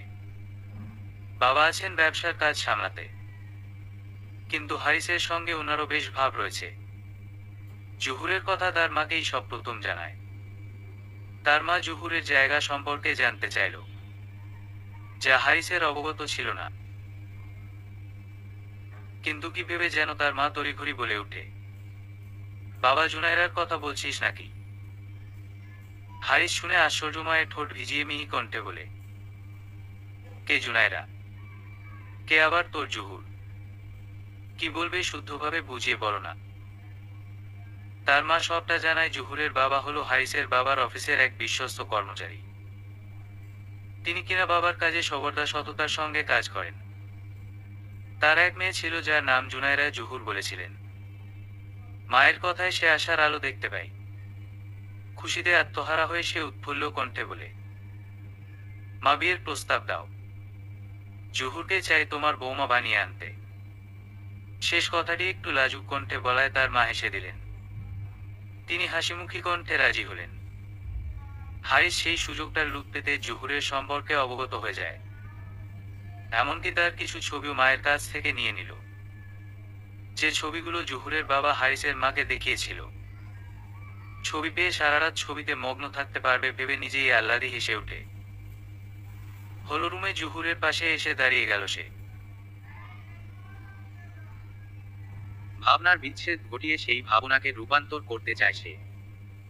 নিজের আবেগ, ভালোবাসা, প্রেম বউয়ের সঙ্গেই করবে। এই মনোকামনা পূরণের লক্ষ্যে জহুরের মনে জয়ী হতে চায়। জহুর বিরক্ত বোধ করছে, কারণ ইভেন্ট পার্টিতে সবাই একসঙ্গে দাঁড়িয়ে আছে। এর মাঝে হারিস তার কোমরে হাত রেখে দুষ্টুমি করছে, যা ভীষণ লজ্জাজনক ব্যাপার। সঙ্গে বিরক্তির খোঁটা মনে হচ্ছে। স্টেজে গান পরিচালনা করছে অনেক স্টুডেন্ট। ডান্স কম্পিটিশনের অ্যানাউন্স করা হলো। হারিস জহুরকে ছেড়ে দিল। আকস্মিক ছেড়ে দাও জহুর কিছুটা বিব্রত বোধ করল। সরু অক্ষি নিয়ে দেখে হারিসের অক্ষিদয় অকারণে লালাক্ত হয়ে গিয়েছে। তার ভয় হলো হারিসের অমন অক্ষিদয়ের বর্ণালী দেখে। তাকে অনুসরণ করে জহুরও স্টেজে তাকায়। দেখতে পেল স্টাইলিশ এক টিচার কি যেন বলছেন। উনার দিকেই রাগান্বিত দৃষ্টি এঁটে রইল হারিস। জহুর মনে মনে ভাবে, হিটলার একটা কখন কি করে নিজেও জানে না, আবার আইসে জামাই হতে হোক। কিন্তু এই ছেলে ওই মোডামকে গিলে খাচ্ছে কেন? তাও আবার লালসার নয়, প্রধান্বিত নয়নে। জহুরের মনের কথা মনেই রয়ে গেল, কারণ সে এখন জিজ্ঞাসা করলে পরিস্থিতি তার উপর চেপে বসবে, আর সে সামাল দিতে না পেরে অজ্ঞান হবে, যা সে মোটেও হতে চায় না। যদি তার অজ্ঞানের সুযোগটা হারিস খুঁজে বেড়াচ্ছে। স্টেজে অক্ষি মেলে তাকায়। সেখানে শাহনিয়ার নামর মেয়েটি ডান্স পার্টনার সহ স্টুডেন্টের নাম উচ্চারণ করছেন। উনার কথায় একে একে সবাই এসে পড়ে। জুহু জানে সে এই ভার্সিটির মধ্যে নতুন, তাই তার নাম আসবে এই নিয়ে আশা করা হলো ব্যর্থ আশা। তবে তাকে অবাক করে দিয়ে শাহনিয়ার ম্যামের মুখে দুটি নামের সংযোগ শুনে মুখ হা হয়ে গেল। শাহনিয়ার নিজেও ক্রোধে ফেটে যাচ্ছে, কারণ লিস্টের শেষ দুজন কাপল ডান্সারের নাম হলো হামরা জেন জুহু। জিনিয়া আড়াল হতে সিটি বাজিয়ে উঠে। সিটির শব্দে হারিস বাঁকা অক্ষি নিয়ে সেদিক তাকায়। জিনিয়া নিজের দোস্তকে দেখে চোখ টিপ মেরে ভ্রু নাচিয়ে এনজয় করতে বলে। সে আনমনে হেসে বলে, দোস্তের মাঝে চলছিল ঠিকই জুহুরকে দেখার পর। আমাকে বোকা বানানো অতটাও সহজ নয় হারিস। তোর জানে জিগার বলে রেকর্ডিং সেট করে ডান্স পার্টনার চেঞ্জ করে দিলাম। জুহুর লজ্জায় কোনো দিক নজর রাখতে পারছে না। মেয়েরা যেন ঈশারক্ষী মেলে আছে। তাদের অক্ষিদয়ের ভস্মীভূত হওয়ার কারণ একটাই, তা হলো ডেসিং বয় হামরাজের সঙ্গে জুহুর নামক মেয়েটি, যে কিনা অচেনা একজন সে ডান্স করবে। তবে হারিস বেশ মজা নিচ্ছে দৃশ্যটির। তার প্রিয় হুরুশ্রী রাজ্যের হুটপরির লাজুকতা। জুহুরের হাত নিজের হাতে মাঝে মুষ্টিবদ্ধ করে স্টেজের উপর উঠে কয়েকজন ডান্স পার্টনারের পিছে দাঁড়িয়ে যায় তারা। হলরুমের সকল সদস্যদের দৃষ্টিকোণ জুহুরের মনে ভয়ভীতি সৃষ্টি করছে। হারিস বুঝে তার কানের কাছে ফিসফিসিয়ে বলে, হুরুশ্রীর রাজপথে দুজনা রাখি মেলন চাই। তোমার ডাগরক্ষীর চাহনিতে মরণ চাই। শ্রেষ্ঠ তীব্র আকাঙ্ক্ষায় তোমায় নিয়ে যাব আমার রাজহুর মেঘালয়ে, যেখানে বৃষ্টিস্নাত রাত তোমার উপর বিলাসবহুলতা সৃষ্টি করবে। জুহুরের অদ্ভুত লজ্জা লাগছে, যে লজ্জায় বিরক্ত না লাগলেও ভালো লাগা উদয় হচ্ছে। তবুও অপ্রকাশক রেখে দিল সেই অনুভূতি। হারিসের হাত শক্ত করে চেপে ধরে আনমনে। যা খেয়াল করে হারিস মুচকি হেসে সম্মুখে দৃষ্টিকোণ রাখে। গান শুরু হলো এক রোমান্টিক আখ্যানে। জুহুরের কোমরে হাত রেখে নিজের সঙ্গে মিশিয়ে রাখে হারিস। ইংরেজি গানের তালে তারা নৃত্য প্রদর্শন করছে। অন্যদিকে শাহনিয়ার টিচার্স বেঞ্চে বসে আছে। ডান্সে হারিসের সঙ্গে জুহুরকে মোটেও পছন্দ হচ্ছে না তার। লুচির মতো আক্রোশে ফেটে যাচ্ছে সে। কিন্তু তার অক্ষিদয়ে জ্বলছে যাওয়া ছাই ছাই পুরা গন্ধ হারিসের অনুভব হচ্ছে। সে চাই শাহনিয়ার নিজের অহংটাকে ছুঁড়ে ফেলুক। আজকে তারই ব্যবস্থা করেছে। শাহনিয়ার হারিস আর জুহুরের নৃত্য করার দৃশ্য অসহনীয় লাগছে। চৌপাশে অক্ষিদয়ে বুলিয়ে নিল। হঠাৎ এমন কিছু একটির উপর তার নজর আটকে যায়। শয়তানি হাসি দিয়ে জিনিসটির উপর দৃষ্টিকোণ রেখে বলে, now you will go to hell miss Zuhur. Shahniar Haris আর জুহুরের নৃত্য করার দৃশ্য অসহনীয় লাগছে। চৌপাশে অক্ষিদয়ে বুলিয়ে নিল। হঠাৎ এমন কিছু একটির উপর তার নজর আটকে যায়। শয়তানি হাসি দিয়ে জিনিসটির উপর দৃষ্টিকোণ রেখে বলে, now you will go to hell miss Zuhur. সকলের চক্ষু চড়ে স্টেজের পিছিয়ে গেল সে। সেখানে যেতে গিয়ে পড়ল বিপত্তে। দুজন লোক স্টেজে লাইটিং করার কাজ করছিল। তারা লাইটের কার্য পরিচালনায় মগ্ন। লাইটকে কিভাবে কোন দিকে ছড়িয়ে দিবে সেই দায়িত্ব সম্পন্ন করছে। শাহনিয়ার নিজেকে আড়াল করে ফেলে তীক্ষ্ণ অক্ষের পলকে কিছু একটা ভেবে তাদের কাছে গেল। দুজন লোককে ডাকে। লোক দুটি শাহনিয়ার ম্যামকে দেখে চটজলদি আসে। তাদেরকে সৌজন্যমূলক কণ্ঠে বলে, আপনাদের লাইটিং এর কাজ পরে করবেন। এখন আপনাদের প্রিন্সিপাল ডেকেছে। প্রিন্সিপাল ডেকেছে শুনে তারা অপেক্ষা করল না। দৌড়ে দুজন স্টেজের হাইডিং ডোর দিয়ে চলে যায়। শাহনিয়ার শয়তানি হেসে লাইটিং এর কাছে আসে। স্টেজের দিকে পরখ করে দেখে হারিস আর জুহুর ঠিক ঝাড়বাতির নিচে নৃত্য করছে। জুহুরের মাথা বরাবর রয়েছে ঝাড়বাতিটি। স্টেজে ঝাড়বাতি লাগাতে সে বারণ করেছিল, কারণ কোনোভাবে যদি ঝাড়বাতির তারগুলো ছিঁড়ে যায়। সেই কথা ভেবে সকল টিচারকে বলেছিল, কিন্তু টিচার্স নাকচ করায় সে দমে যায়। এই ঝাড়বাতিটিকে সে নিজের উদ্দেশ্য হাসিল করার জন্য ব্যবহার করবে। ঝাড়বাতির উপরে একটি দড়ি আটকানো ছিল। দড়িটির গাছের সঙ্গে লাগানো। শাহনিয়ার জুহুরের দিকে বাঁকা হাসি ঝুলিয়ে দড়িটির মধ্যে লাইটার দিয়ে আগুন লাগিয়ে দিল। ধীরে ধীরে দড়িটির মধ্যে আগুনের গতি বাড়তে থাকে। ঝাড়বাতির ওজন হালকা হয়ে ঝুঁকতে আরম্ভ করে। জিনিয়া গানের মাইক্রোবক্সের পাশে চেয়ার নিয়ে বসে আছে। ডান্স পার্ট শেষ হলে বক্তব্যের সময় রেকর্ডিংটা চালু করবে। আপাতত ফোনের মধ্যে স্ক্রলিং করছে। তার পাশেই বসে আছে ক্লেন। ক্লেন হলো জিনিয়ার লাভার, মানে তার ওয়ান সাইড লাভ। জিনিয়া ভালোবাসায় বিশ্বাসী নয়, বিধায় সে বন্ধুসুলভ আচরণ করে ক্লেনের সঙ্গে। ক্লেনই নিয়ে বিনিয়ে ভাবছে কিভাবে জিনিয়াকে প্রপোজ করবে। এখনো পর্যন্ত সে তাকে মুখ ফুটিয়ে বলেনি যে ভালোবাসে সে জিনিয়াকে। যদি সে মন খারাপ করে বন্ধুত্বই ভঙ্গন করে ফেলে। ক্লেনকে হাঁসফাঁস করতে দেখে জিনিয়া ভ্রু কুঁচকে তাকায়। কি রে, এমনে ছটপট করছিস কেন? ক্লেন থতমত খেয়ে যায়। তবে তার মাথায় বুদ্ধি চলে আসে। সে জিনিয়ার ডান হাত আঁকড়ে ধরে। এতে হালকা কেঁপে ওঠে। এমন কাঁপুনি তার হারিসের কাছাকাছি হয় না। বরঞ্চ যখনই ক্লেন তার পাশে আসে বা তার ছোঁয়া দেয় তখনই এমন হয়। জিনিয়া লজ্জা পেলেও চুপসে যাওয়া নজর রাখে ফোনের মধ্যে। ক্লেন খেয়াল করে জিনিয়ার হাতের গোড়ার লোম দাঁড়িয়ে আছে, যা হালকা ভাবে আজ করতে পেরে ভাবে জিনু কি লজ্জা পাচ্ছে। লজ্জা পেলেই তো মেয়েদের লোম দাঁড়িয়ে যায় শুনেছি। তার মানে আমার স্পর্শ জিনুর মনে লাজুকতার সৃষ্টি করে। ভাবতেই একরকম ভালো লাগা অনুভব করে ক্লেন। জিনিয়া আলতো করে হাতটা ছাড়িয়ে নিল। চৌপাশেও হৃদয়ে বুলানোর ভান করে। ক্লেন বাঁকা হাসি দিল। সে নিজের পেশির লাজুকতা দেখে তাকে সহজ করতে বলে উঠে, শোন না জিনু, আমি না একটা মেয়েকে প্রচন্ডভাবে চাই, নিজের করে চাই, like a wife is my wisher. Jinia ফর করে অক্ষি মেলে তাকায় ক্লেনের দিকে। ক্লেন জিনিয়ার অদ্ভুত চাহনি দেখে ভরকে গেল।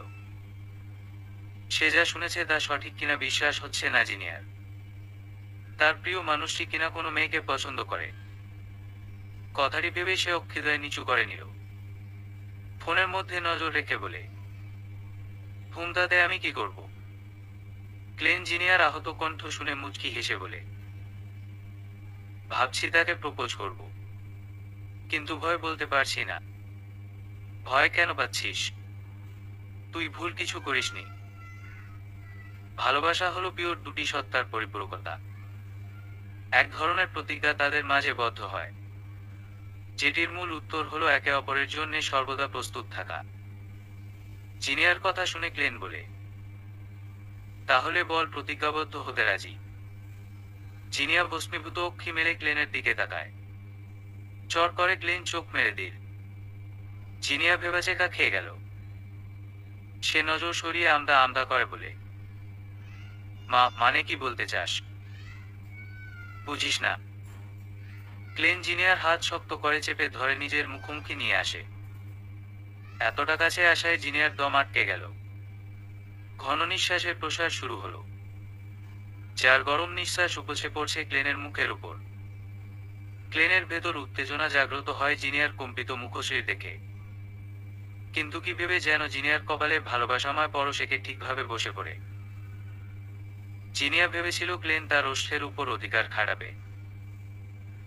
তবে তার নেগেটিভ ভাবনা পরক্ষণেই দূর হয়ে গেল। মুচকি হেসে সেও চুপচাপ বসে রইল। ক্লেনের কেমন জানি নিজের মধ্যে লাজুকতার অনুভূতি হচ্ছে। জিনিয়া ফোনের মধ্যে মনোযোগ দিবে, এর আগে তার চোখ আটকে পড়ে, যার দরুন সে উঠে দাঁড়িয়ে যায়। চিল্লিয়ে স্টেজের দিকে নজর ফেলে বলে, হারিস জুহুরকে সরা ঝাড়বাতি পড়ছে। হারিস কানে কথাটি কর্ণপাত হতেই চৌপাশ না দেখে জুহুরকে বুকে টেনে স্টেজের দেওয়ালে লেগে যায়। আকস্মাৎ ঝাড়বাতিটি নিচে পড়ে টুকরো টুকরো হয়ে গেল। কাচের টুকরো জায়গা ভর্তি হয়ে যায়। জুহুর ঘাবড়ে গেল, এত বড় বিপদ তার মাথায় ঘূর্ণায়মান ছিল। হারিস জুহুরকে ধরে চেয়ারে বসায়। ইতিমধ্যে প্রিন্সিপাল সহ অনেক টিচার স্টুডেন্ট ভিড় জমিয়ে ঝাড়বাতির দিকে পরখ করছে। প্রিন্সিপাল রেগে লাইটিং কার্যে থাকা লোকদের ডাক দেয়। তারা ভয়ে এসে হাজির হলো। তাদের দিকে তীক্ষ্ণ দৃষ্টি মেলে বলে, ঝাড়বাতির দড়ি ঢিলে কেন বাঁধছিলে? সরি স্যার, খেয়াল ছিল না। তাদের ভুল মাথা পেতে মেনে নিল। কিন্তু বিষয়টা হারিসের কাছে খটকা লাগে, কারণ লোক দুটির মুখমণ্ডলে ভীতির চাপ স্পষ্ট ছিল। তারা যে শুধু প্রিন্সিপালের ভয় এমন রূপ ধারণ করেছে তা নয়, বরং এর পিছনেও কোনো কারণ রয়েছে। হারিসের মনোভাবনার মাঝে জিনিয়া এসে বলে, দোস্ত তোরা ঠিক আছিস? লাগেনি তো? না রে, ঠিক আছি। তুই গিয়ে রেকর্ডিংটা মাইক্রোবক্স থেকে খুলে নে। আজ তামাশা করা যাবে না। সবাই অলরেডি টেনশন। হ্যাঁ আর এমন হবে কেউ ভাবতেও পারেনি। ক্লেন জিনিয়ার সঙ্গতার তালে বলে, হারিস মেয়েটিকে বাসায় পৌঁছে দেওয়া দরকার। ফেস দেখে মনে হচ্ছে বড্ড ক্লান্ত। হারিসের কাছে কথাটি মন্দ লাগেনি। জিনিয়ার বাসায় পৌঁছানোর জন্য গাড়িতে উঠে, কিন্তু সে জিনিয়ার চক্ষু জোরে ক্লেনকে ইশারা করে, জিনিয়াকে তোর সঙ্গে আনো। আমি একটু হুম হুম বুঝলি। ক্লেন হালকা হেসে বলে, ওকে ব্রো, পটাও পটাও। ক্লেন জিনিয়াকে বাধ্য করে তার গাড়িতে নিতে। জিনিয়া না যেতে চাইলেও ক্লেনের অনুরোধমূলক এক্সপ্রেশনে আর না করেনি। ক্লেন জিনিয়াকে নিয়ে বেরিয়ে পড়ে। হারিস জুহুরের ক্লান্তময় চাহনি দেখে আহ্লাদি গলায় বলে, ঠিক আছো? জুহুর পাল্টা প্রশ্ন করে বলে, কোথায় নিয়ে যাবেন? হারিসের ক্রোধ হলো। তার প্রশ্নের সঠিক উত্তর কেউ না দিলে তার ভীষণ ক্রোধ জমায়। দাঁতে দাঁত চেপে বলে, ম্যাজিস্ট্রি অফিস হ্যাপি। জুহুরের মুখটা ফ্যাকাশে রয়ে গেল। হারিস দীর্ঘশ্বাস ফেলে গাড়ি চালু করে। মেয়েটির উপর কম ধকল যায়নি। একের উপর এক বিপদ হানা দিয়েছিল। আজ যদি সেনা টান দিত তাহলে ঝাড়বাতির নিচে লাশ পাওয়া যেত। যা ভাবতেই তার শিরা উপশিরায় বেদনার রক্ত টকবগিয়ে ওঠে। আনমনে ভাবে, I know there heavenly mystery. If not, who will want to kill Zuhur? Shahniar lighting কার্য সম্পাদকদের ঘুষ দিয়ে চুপ করিয়ে দিয়েছিল। বিধায় তারা শাস্তি পায়নি, প্রিন্সিপালকে পরমুহূর্তে সামলে নিয়েছিল সে। আজগুবি কথা বুঝিয়ে দুজন লোককে বিদায় করে। মিটিং শেষ করে বাসায় ফিরে আসে। একদম এক্সাক্ট টাইমে চলে আসে। বাসায় এসে দেখে তার বাবা মা সোফায় বসে আছেন। আলাপ আলোচনায় কি যেন বলছেন। শাহনিয়ার ভ্রুক্ষেপ না করে ধপ ধপ্পা ফেলে রুমের দিকে যায়। কিন্তু রুমের দরজা আটকানোর আগে তার বাবার ডাক শুনে বাবার কাছে এসে শাহনিয়ার বিরক্তিসূচক গলায় বলে, ড্যাড কিছু বলতে চেয়েছিলে নাকি আমি চলে যাব? জনাব আকবর মেয়ের দিকে তীক্ষ্ণ দৃষ্টিকোণ নিয়ে চেয়ে আছেন। মেয়ের বেয়াদবির সীমা লঙ্ঘন হচ্ছে দিনকে দিন, যা পর্যবেক্ষণ করে বেশ দুঃখিত তিনি। মেয়ের দিকে আহত কণ্ঠে উঠিয়ে বলেন, তুমি নাকি হোটেলে রুম বুক করো? ড্যাডের উক্ত কথায় শাহনিয়ার ভরকে গেল। সে মনে করে এবার টাকার অ্যামাউন্ট অফ করে দেবে। ড্যাডের কথাকে একদম ইনোসেন্ট মুখ করে বলে, হ্যাঁ করেছি ড্যাড, তবে বিশ্বাস কর সেখানে বান্ধবীদের সঙ্গে পার্টি করি, এর বেশি কিছু করি না। জনাব আকবর নিজের স্ত্রীর দিকে দৃষ্টি রেখে বলেন, মেয়েকে বুঝিয়ে দেওয়া আজ থেকে এসব বুক করা বন্ধ করে দিতে, না হলে আমি অ্যামাউন্ট ভরা অফ করে দেব।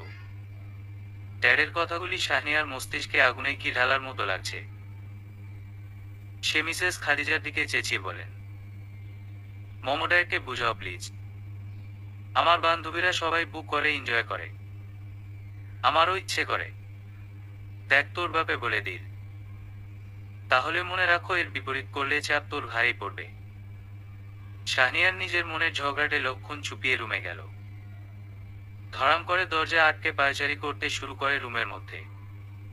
কেন কেন ওর ড্যাডের উপর রাগ লাগছে, তার উপর ওই জুহরুনের উপর। কেমনে আমার সম্পদের উপর নজর দিয়ে গিয়েছিল। ইন মুহূর্তে বেঁচে গেছিস তুই। যদি না জিনিয়া চিল্লিয়ে বলতো আর না হারিস তোকে বাঁচাতো। ধপ করে পরিপাটি বেডের উপর বসে গেল।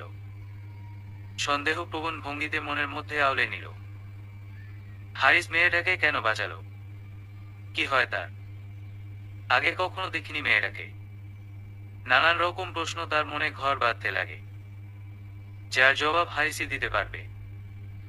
রাতভর হারিসের অপেক্ষায় বসেছিল, কিন্তু তার আসার নামগন্ধ নেই। রেস্টুরেন্টের পাশে নায়াগ্রা নদীর কিনারায় বসে আছে হারিস আর জুহুর।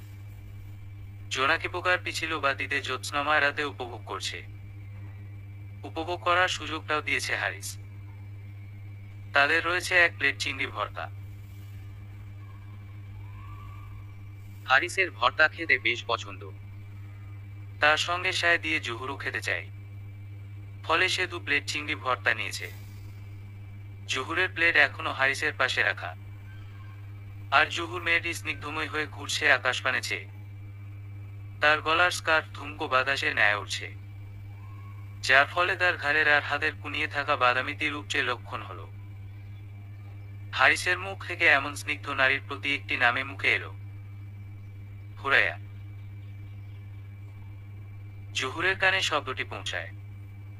হারিস ভেবে চিংড়ি ভর্তার প্লেট নিয়ে পাশে গিয়ে দাঁড়িয়ে যায়। তার মুখে চিংড়ির টুকরো নিয়ে পুড়ে দিল। জুহুরের থেকে প্রথমে ঝাল লাগে, কারণ ভর্তা হওয়ায় ঝাল করেছে। লাল মরিচ ব্যবহার করেছে 1 টুকরো, তবুও ঝালের মাত্রা লাগছে বহুগুণ। পানি খাওয়ায় তার হাত ধয় বলে, চিন্তা নেই হুরায়া, আমি আছি। কাল তোমার জন্য একটি সারপ্রাইজ বরাদ্দ করে রেখেছি, হুরায়া। জুহুরের কানে শব্দটি পৌঁছায়। হারিস ভেবে চিংড়ি ভর্তার প্লেট নিয়ে পাশে গিয়ে দাঁড়িয়ে যায়। তার মুখে চিংড়ির টুকরো নিয়ে পুড়ে দিল। জুহুরের থেকে প্রথমে ঝাল লাগে, কারণ ভর্তা হওয়ায় ঝাল করেছে। লাল মরিচ ব্যবহার করেছে 1 টুকরো, তবুও ঝালের মাত্রা লাগছে বহুগুণ।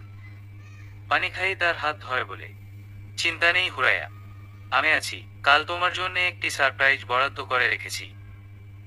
পরের দিন শাহনিয়ার নিজের ড্রেস ঠিক করে নিচে নেমে আসে, কিন্তু সংকোচে তার পা থেমে যায়। ড্রয়িং রুমে লোকের কোলাহল শুনে সে এগিয়ে গেল, কিন্তু এমন এক পরিস্থিতিতে পড়বে সে ভাবতেও পারেনি। জনাব আকবর মেয়েকে দেখে ভ্রু কিঞ্চিত নেড়ে হাসি মুখে কাছে ডাকেন। ড্যাডের গলা শুনে শাহনিয়ার বাধ্য হয়ে যেতে হলো। তাকে পাশে বসিয়ে ছেলেকে উদ্দেশ্য করে বলে, আমার মেয়ে শাহনিয়ার পড়াশোনার প্রতিকূলতায় ভার্সিটির অধ্যাপিকা। ছেলেটি সৌজন্যমূলক হেসে শাহনিয়ার দিকে নিষ্পন্ন চাহনি নিয়ে বলে, আমি Sadek Mirza, medical of doctorate. Shahniar ভেতরে আক্রোশে ফুলছে, কিন্তু ভদ্রতার খাতিরে নিচু স্বরে ও বলে পুনরায় নীরব রইল। সাদেক মেয়েটির মুখে বিরক্তির আভাস দেখে বাঁকা হেসে বলে, আঙ্কেল রেডি, আজ বিয়ে সম্পন্ন করে ফেলি, না হলে সত্তা হাতছাড়া হয়ে যাবে। শাহনিয়ার বিস্ফোরণ ঘটেছে এমন নয়ন ফেলিয়ে তাকায়। তার সম্মুখে থাকা ব্যক্তিটি কিসের কথা বলছে বুঝতে সক্ষম হলো না, তবে এটুকু বুঝেছে এই মুহূর্তে তার সঙ্গে বিয়ে হবে। কিন্তু সে তো হারিসকে চাই। নিজের বিবেককে এক জায়গায় রেখে মনকে প্রশ্ন করে সে। না, উত্তর আসেনি। শাহনিয়ার ভীষণ লজ্জিত, তবুও সত্য সে ঠকাতে চায় না। সবার উপস্থিতিতে ভরপূর্ণ কণ্ঠে বলে, আমি আপনার সঙ্গে কিছু কথা বলতে চাই, যদি আপত্তি না করেন। কোনের কথায় কিছুটা বিব্রত বোধ করলেন জনাব আকবর, কিন্তু বরের বাবা মা খুশি মনে রাজি হলেন। সাদেক উঠে দাঁড়িয়ে যায়। শাহনিয়ার ইতস্তত হয়ে হাঁটতে থাকে।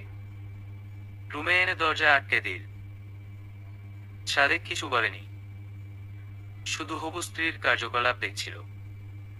শাহনিয়ার দ্বিধাবোধক গলায় তার কুকীর্তির প্রতিটা কথা তুলে ধরে। সাদেক শোনা অবস্থায় নিজের অক্ষিদয় নিমিলিত রেখেছিল। শাহনিয়ার বাক্য পূর্ণ হলে সে উন্মুক্ত অক্ষিদয়ে তীক্ষ্ণ করে। উত্তরের অপেক্ষায় কৌতূহলী দৃষ্টি রাখে শাহনিয়ার। সাদেক ভাবান্তর হয়েছে এমন ভান ধরে রুমের এদিক ওদিক পায়চারি করে। মুখের গাম্ভীর্যতা বজায় রেখে ঠোঁট ফুলিয়ে বলে, আপনার শাস্তি পাওয়া উচিত। আমি চাইলে এখনই সব ফাঁস করে দিতে পারি, তবে আপনার বাবার নাম জোস আছে, এজন্য আমার শর্ত আছে। সেটা হলো যদি আপনি বিয়েতে অমত করেন। বাকিটুকু আপনি স্মার্ট গার্ল, বোঝার কথা। শাহনিয়ার ভ্রু নাচিয়ে ভাবনার ঘোর কেটে বলে, রাজি আমি। কুট সুন্দর করে সেজে নিন, অপেক্ষা করছি। সাদেক আর দাঁড়ালো না, বেরিয়ে পড়ে। শাহনিয়ার সাদেকের যাওয়ার দিকে আতঙ্কময় চেহারা করে তাকায়। তার ভেতরটা ধুকপুক করছে। না জানি বিয়ের পর তার উপর কি পরিমাণ অমানবিক নিয়ন্ত্রণ চলে। সাদেক ড্রয়িং রুমের দিকে যাওয়ার আগে পুনরায় 1 পা ফেলে পিছে ঘুরে তাকায়। শাহনিয়ারকে চিন্তিত গম্ভীর ভাবান্তর দেখে মন পূর্ণ হাসি দিল। নিজের মনের মধ্যে ধীরস্থভাবে মনোনীত করে, তুমিও ন্যায় করেছ, শাস্তিও পাবে। কারণ অন্যায়কারীকে শাস্তি না দিলে সে পার পেয়ে যায়। অতঃপর শাস্তি দিয়ে ভালোবেসে পুষিয়ে দেব জখমগুলি। জহুরকে দুপুরবেলায় ভার্সিটির ক্যানভাস থেকে তুলে নিয়ে আসে হারিস। তার কাজে অবাক না হয়ে পারছে না সে। হারিসের বাদশামো স্বভাবগুলো বড্ড অমায়িক হাস্যকর লাগে। যখন অক্ষিদয়ে শুকনো কাপড় দ্বারা বেঁধেছিল তখন জহুর অবাক সহিত কণ্ঠে চেঁচিয়ে বলে, হারিস, আপনি আমায় ম্যাজিস্ট্রি অফিস নিয়ে যাচ্ছেন তাই না? সে তো শুনে হতভম্ব। ভাবে মেয়েটা এত বোকা কেন? বটগাছের মোড়া গাদি একটা। মজা করে বলা কথা গম্ভীরভাবে মনে গেঁথে নেওয়াকেও এই গাদির থেকে শিখুক। মনের ভাবনার রাগটুকু চেপে জহুরকে পাজকোলা করে গাড়িতে বসিয়ে দিল। জহুর ছটফট করছে, সঙ্গে মুখ খোলা থাকায় চেঁচাচ্ছে, যার দরুন চৌপাশের জনগণ সন্দেহপ্রবণ দৃষ্টি নিক্ষেপ করছে। হারিস উপায়ন্তর না পেয়ে জহুরের মুখে কসরেপ লাগিয়ে দিল। তাকে গাড়ির সিটে হেলান দিয়ে বসিয়ে বেল্ট বেঁধে গাড়ি চালু করে, তার তৈরি করা সারপ্রাইজ দেখানোর জন্যে। পুরো রাস্তা খুব শান্তভাবে গাড়ি চালায়। বেচারি জহুর হাঁপিয়ে নিজেই নিঃসুপ হয়ে গেল। তাকে আলিশান একটি ফ্ল্যাটে নিয়ে আসে। জহুরের অক্ষিদয়ের আর মুখের বাঁধন খুলে দিল। বিল্ডিং এর ভেতরে ঢুকার পর হাতে গোনা কয়েকজন মানুষ তাদের দেখেছে। ফ্ল্যাটের ভেতরে গিয়ে দেখে মধ্যবয়স্ক একটি মহিলা ডিলেঢালা সেমিজার মাথায় হিজাব পেঁচিয়ে বসে আছেন। উনার বিপরীত পাশে রয়েছেন মধ্যবয়স্ক একজন পুরুষ, যিনি চশমা পরে বসে আছেন, হাতে খবরের কাগজ নিয়ে পড়ছেন। উনাদের দেখে কিছুটা সংকোচ বোধ করে জহুর। ভাবে হারিস উনাদের সঙ্গে কেন দেখা করাতে এনেছে। ইনারাই বা কে? তার মনের ভাবনা আওলাতে গিয়ে থেমে যায়। অক্ষিদয়ের কোনায় চিকচিক জল জমে গেল। মুখের অস্পষ্ট কণ্ঠস্বর দিয়ে বাবা ডাক বের হলো। পা ধোপাধপ ফেলিয়ে দৌড়ে গিয়ে জড়িয়ে ধরে। তার বাবা এহসান মেহরাব সুন্দর চাকচিক্য পোশাকে দাঁড়িয়ে আছেন। মেয়েকে দেখে ওনার অক্ষিদয়ে ভিজিয়ে এলো। হারিস তার মায়ের পাশে গিয়ে দাঁড়িয়ে যায়। মুচকি হেসে তারা বাবা মেয়ের একত্রিত হওয়ার দৃশ্য উপভোগ করছে। ইতিমধ্যে সেখানে জিনিয়া আর ক্লেনো চলে এলো। এহসান মেয়ের মাথায় হাত বুলিয়ে আদুরি কণ্ঠে বলেন, মা হয়েছে আর কাঁদিস না। জানিস খুব মনে পড়ছিল তোর কথা। তুই ছিলি না বলে প্রচন্ড শূন্যতা অনুভব করতাম। কিন্তু আল্লাহর রহমতে রিয়ান সাহেব উনাদের সঙ্গে কানাডা আনলেন। জহুর ছলছল অক্ষিদয়ে আঙ্কেল আন্টির দিকে তাকায়। উনাদের কাছে গিয়ে ফুপিয়ে কান্না মিশ্রিত সুরে বলে, কিভাবে ধন্যবাদ দেব বুঝতে পারছি না আঙ্কেল আন্টি। তবে আপনারা যদি কিছু চান তাহলে স্বেচ্ছায় দেওয়ার চেষ্টা করব। হারিসের মা মুচকি হেসে জহুরের মাথায় হাত বুলিয়ে বলেন, কিছু চাই না মা, আমাদের শুধু তোকে চাই। আমার বেয়াদব ছেলেটার জীবনে তোকে বউ করে আনতে চাই। কথাটি শুনে জহুরের কান্না থেমে গেল। ভদ্রমহিলার আবদারের প্রত্যুত্তর নেই তার কাছে। নিষ্পাপ চাহনি নিয়ে বাবার দিকে তাকায়। এহসান সাহেব মেয়ের পাশে গিয়ে অনুরোধীয় গলায় বলেন, হ্যাঁ মা, আমি রাজি, তুইও রাজি হয়ে যা। এমন সৎ পরিবারে তোর বিয়ে হলে তুই আজীবন হাসি খুশি থাকবি। এক বাবার জন্য তার মেয়ের এমন খুশিভরা জীবন দেখতে চাওয়া ছাড়া অন্য কোনো লক্ষ্য হতে পারে না। জহুর প্রবার কপাল কুচকে বাবার পিছনে গিয়ে লুকায়। এতে হাসির রোল পড়ে যায় সবার মাঝে। কিন্তু হারিসের ফুপির বাসার থেকে আকস্মিক কল আসায় সে আড়ালে গিয়ে দাঁড়ায়। ফোনের স্ক্রিনে ভেসে উঠেছে আপু নামটি। শাহনিয়ার কেন কল করছে বুঝতে পারল না। 4-5 না ভেবে কল উঠিয়ে নিল। হ্যালো, মাফ করে দিস। অপরাধী আমি, ভুলটা আমার ছিল। আজ বিয়ে করে পর পরিবারের সদস্য হতে চলেছি। চট করে কল কেটে দিল। তার পুরো কথা শুনে ভ্রুক্ষেপ হলো না হারিসের। সে ভাবে আবারও বোধ হয় ভান ধরেছে। যেহেতু শাহনিয়ার প্রতিবার এমন ভান ধরার মতো করে ফাঁসিয়েছে, এবার সে ফাঁসেনি। তার জহুরের কাছে চলে যায়। এহসান সাহেব রিয়ান সাহেবের সঙ্গে বিয়ের দিন ঠিক করে ফেলেন। জহুরকে সেখানে 1 মিনিটও থাকতে দেয়নি জিনিয়া, সঙ্গে করে নিয়ে গেল। এহসান সাহেবও সৌজন্যে কুশল বিনিময় করে রওনা দিলেন।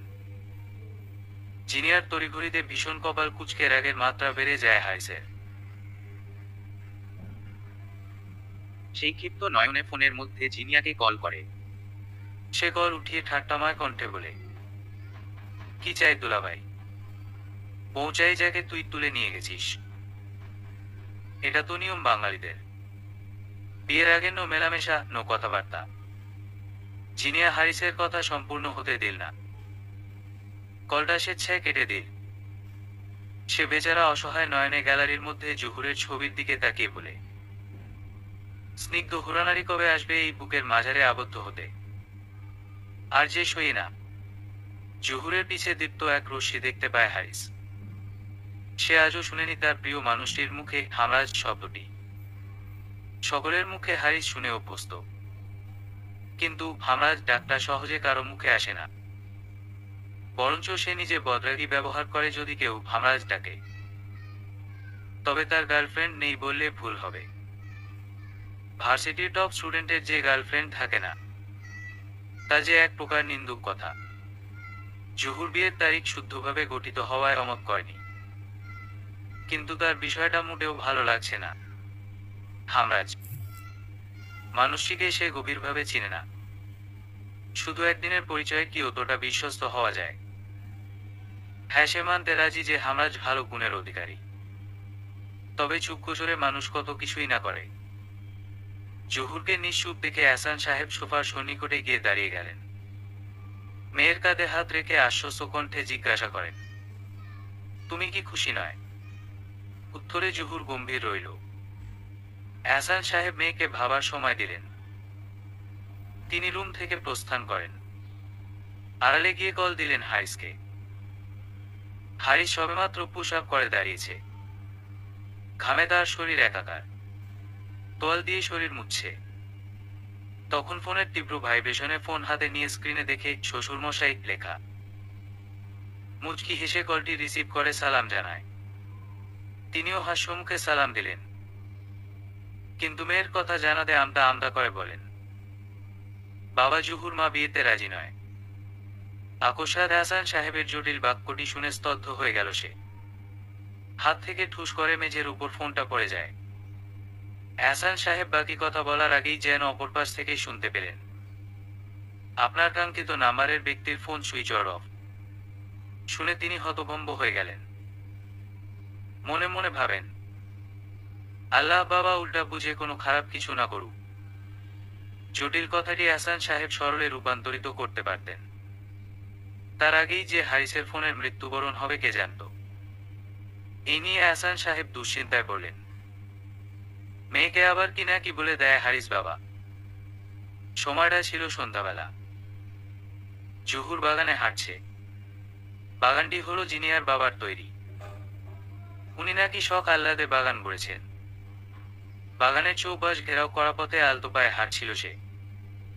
ফোনে ক্লাসমেট ফ্রেন্ডের কল আসে। জানতে পারে অসুস্থতার কারণে সে পূর্ববর্তী ক্লাস করতে পারেনি। এখন কিনা তার সহযোগিতার প্রয়োজন। যেহেতু জহুর ক্লাসে টপার না হলেও একজন ভালো স্টুডেন্ট হিসেবে পরিচিত, সেহেতু তার কর্তব্য পড়াশোনায় ফুটবল স্টুডেন্টের সহায়তা করা।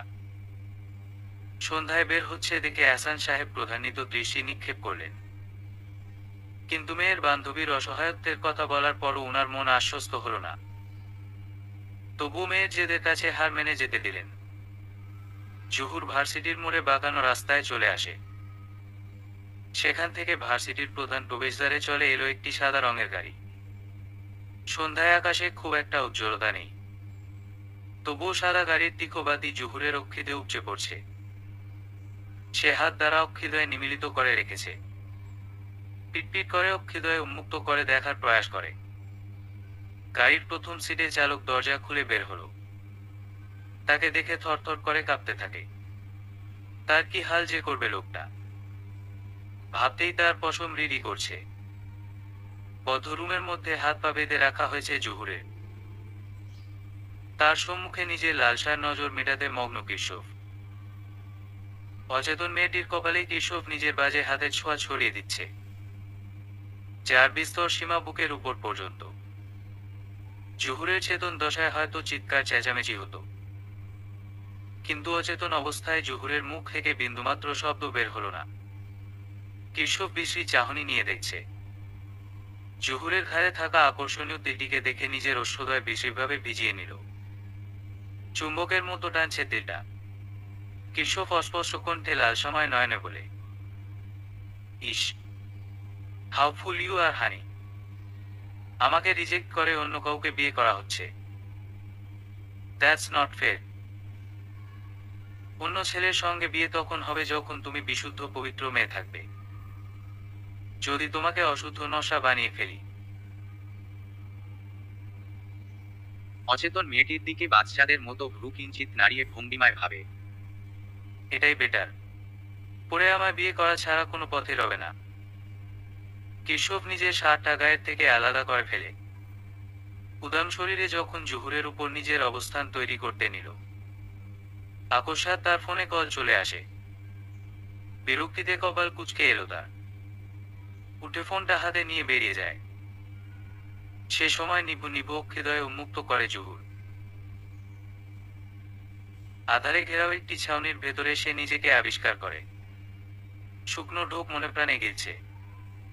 ছাউনির মাঝে নেই কোনো প্রকার জানালা, যার ফলে আলো বাতাসের সীমান্তর পাচ্ছে না সে। জহুর ভাবতে থাকে আসলে ঘটনা কি ঘটেছিল। অতীত। জহুর ভার্সিটির প্রবেশদ্বারে সাদা গাড়ি লক্ষ্য করে। সেদিক দিয়ে যে লোকটিকে দেখে তার ভয় ভীতির অনুধাবন সৃষ্টি হলো। সেই লোকটিই হলো কেশব। তার সঙ্গে কেউ ছিল না। বরং সে একাই এসেছিল সাদা গাড়িতে করে। তার পরনে ছিল একটি ফিটফাট শার্ট আর ডিলেটালা প্যান্ট। মুখশ্রীর মধ্যে রক্তিমা বা দেখেছিল। তার সেই রক্তিমুখ হৃদয়ের ভয় পিছাতে লেগেছিল জহুর। তার যতটুকু বিছানো যায় ততটুকু কেশব এগিয়ে আসছিল। জহুর চৌপাশে অক্ষিদয়ে ফেরাতে আরম্ভ করে, যেন কোনোভাবে কারো কাছে সহায়তার হাত চাইতে পারে। মনে জোরে আল্লাহর নাম নিয়ে যাচ্ছিল। স্মরণে তাকে ডেকে চিৎকার করে। তবে সন্ধ্যায় ভার্সিটির প্রবেশদ্বারে কোনো মানুষের আনাগোনা ছিল না। জহুর না পেরে উল্টো পায়ে রাস্তার মোড়ে ঘুরতে নিলে কেশব লাঠি দ্বারা আঘাত করে তার মাথায়।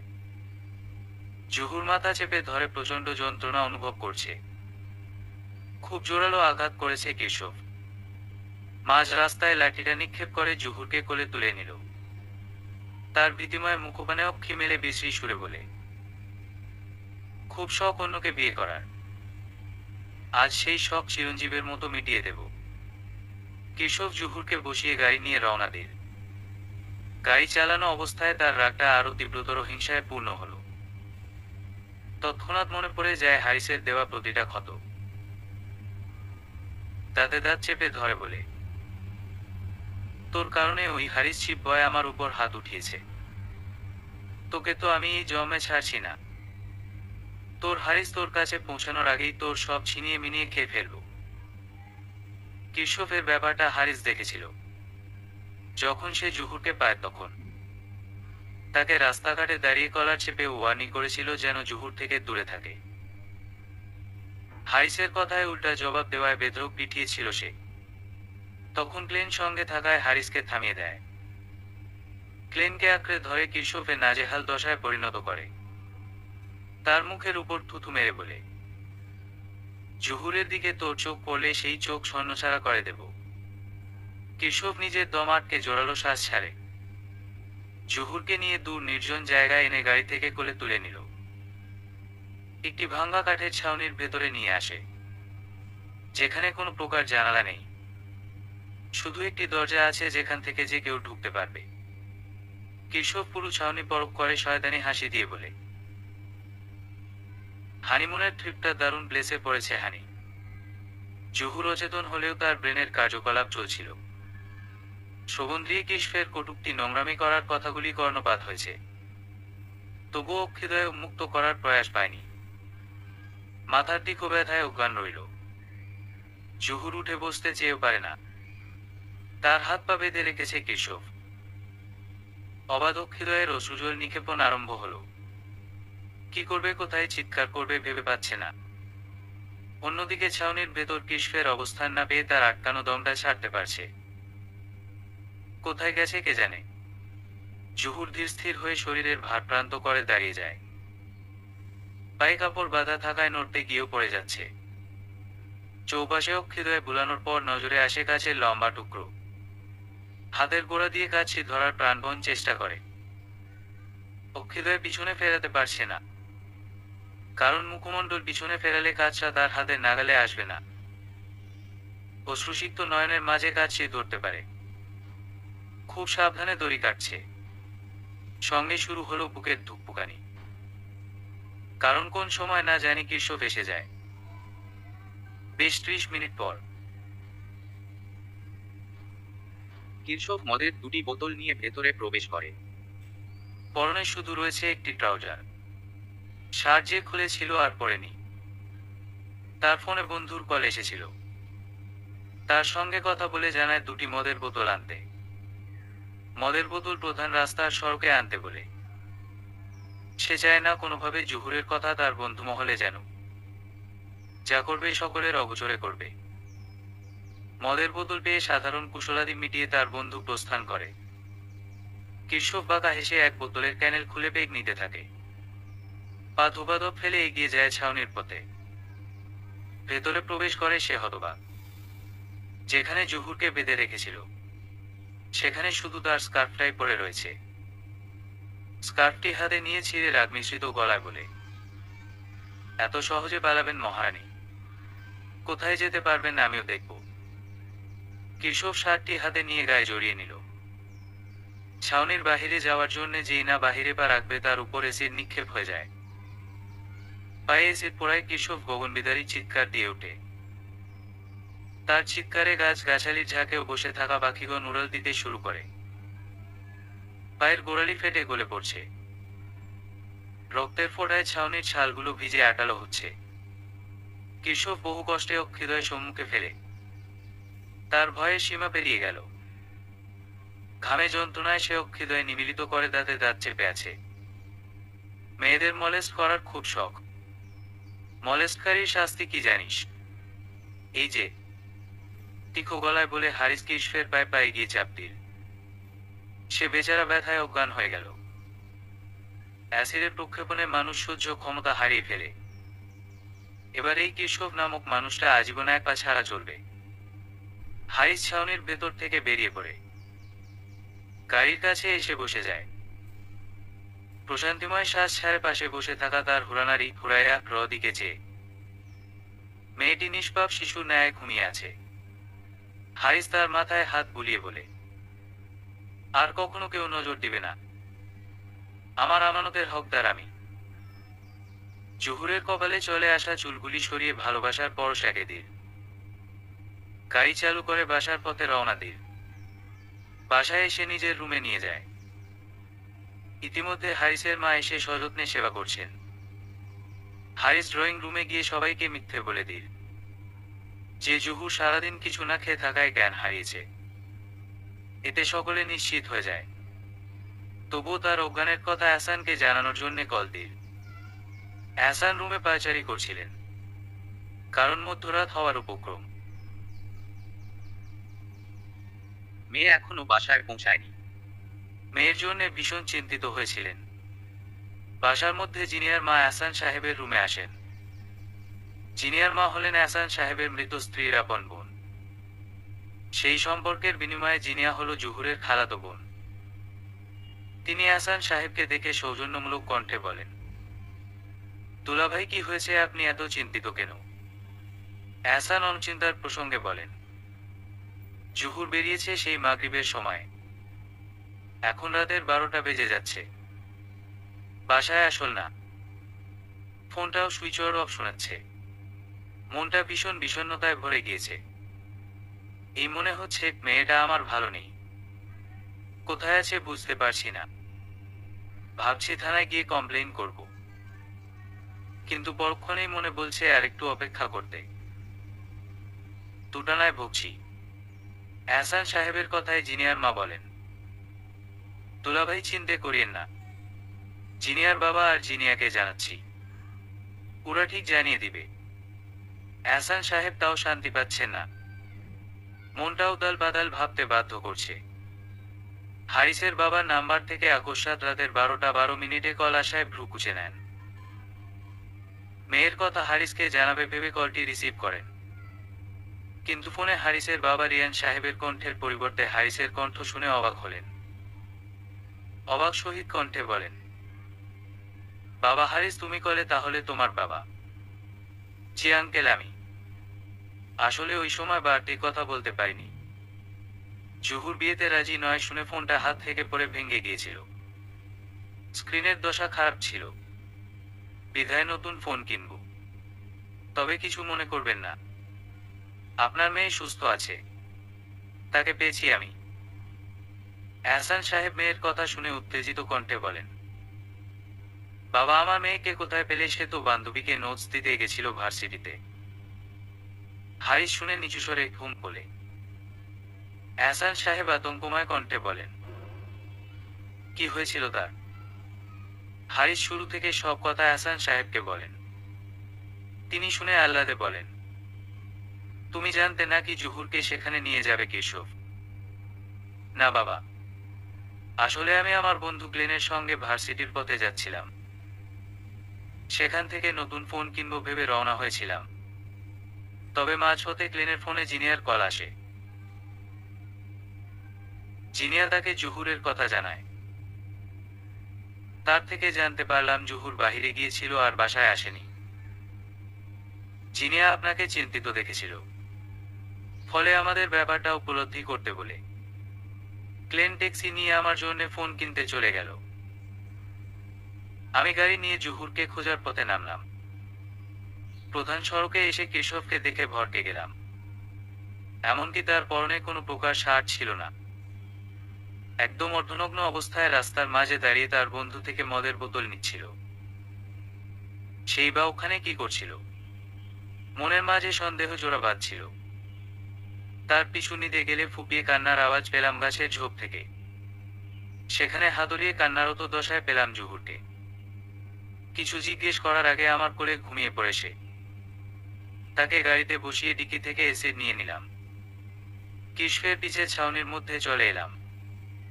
তাকে পেয়ে ব্যাস অ্যাসিডের কাজ শেষ করলাম। এহসান সাহেব বড় বড় দৃষ্টি মেলে রেখেছেন দেওয়ালের দিকে, যেন কোনো এক ঘরে চলে গেলেন। ভাবছেন হারিসের অ্যাসিড নিক্ষেপণ করার কায়দা।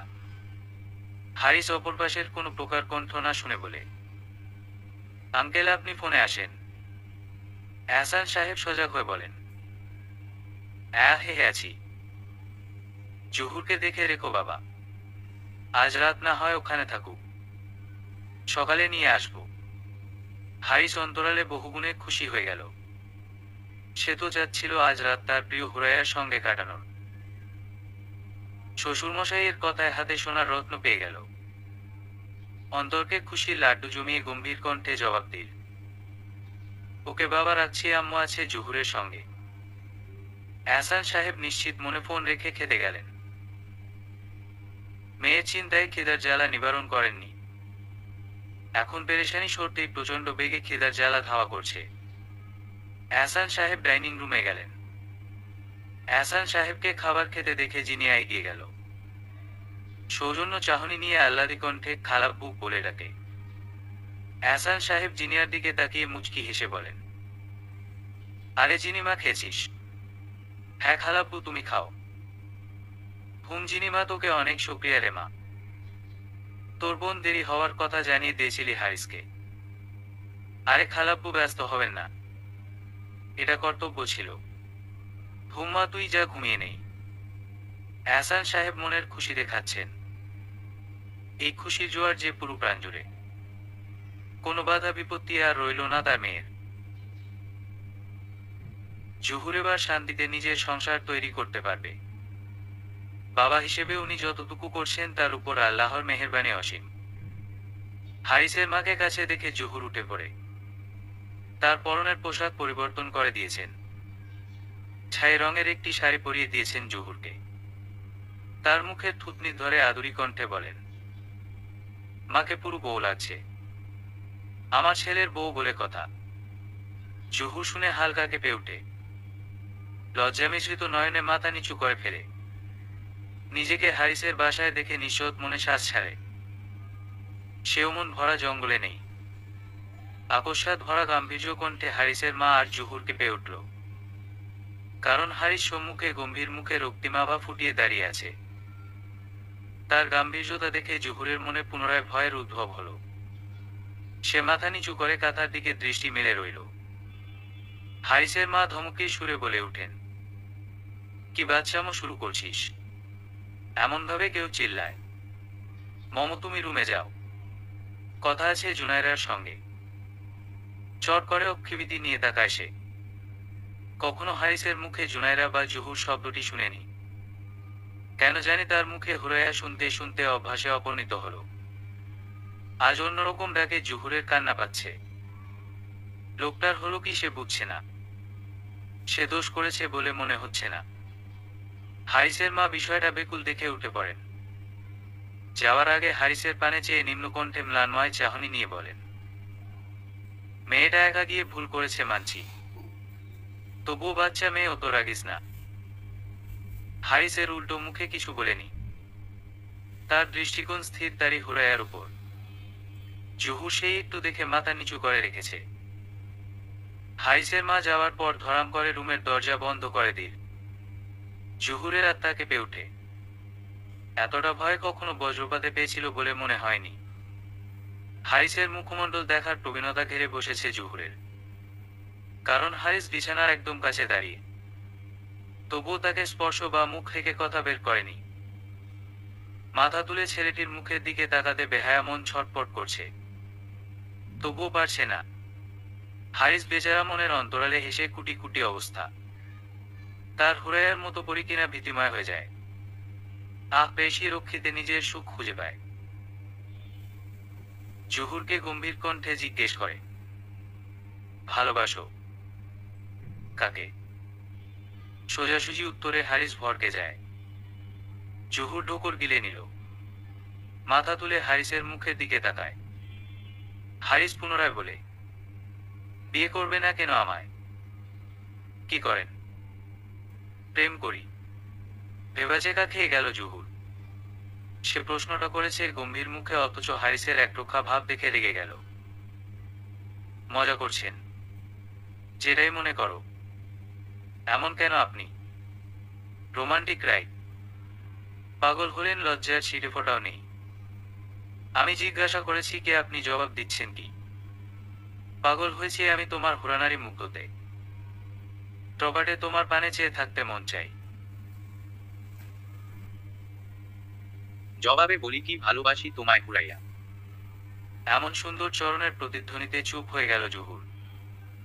তার প্রশ্নটা করার কারণ হলো হারিস বাবা মায়ের ঘরে বসে খায়, বেকার জীবন কাটাচ্ছে।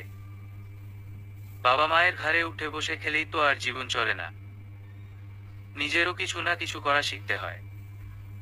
জহুরকে চিন্তিত দেখে এক ছিলতি হাসি নিয়ে বলে, তোমায় আগলে রাখার ক্ষমতা আছে পেয়াসী। আমি বেকার নই, থাকি পরিবারের সঙ্গে। কারণেই আমার সব। তোমায় সদস্য বানাতে চেয়েছি ছোট পরিবারের সঙ্গিনী হিসেবে। আর এটা বাংলাদেশ নয়, কানাডা। এখানে চাকরি পেতে বড্ড কষ্ট পোহাতে হয় না। ইদানিং আমি চাকরিজীবী পদান্নতে নিজেকে রেখেছি। তুমি আমার লাইফে আসার আগে থেকে আমি মার্কেটিং সাইডে কম্পিউটারের হিসাব নিকাশ নিয়ে কাজ করি। বিয়ের পর তোমার দেনমোহরের হিসাব খোয়াতে হবে না মিস হুরাইয়া মেহরাব।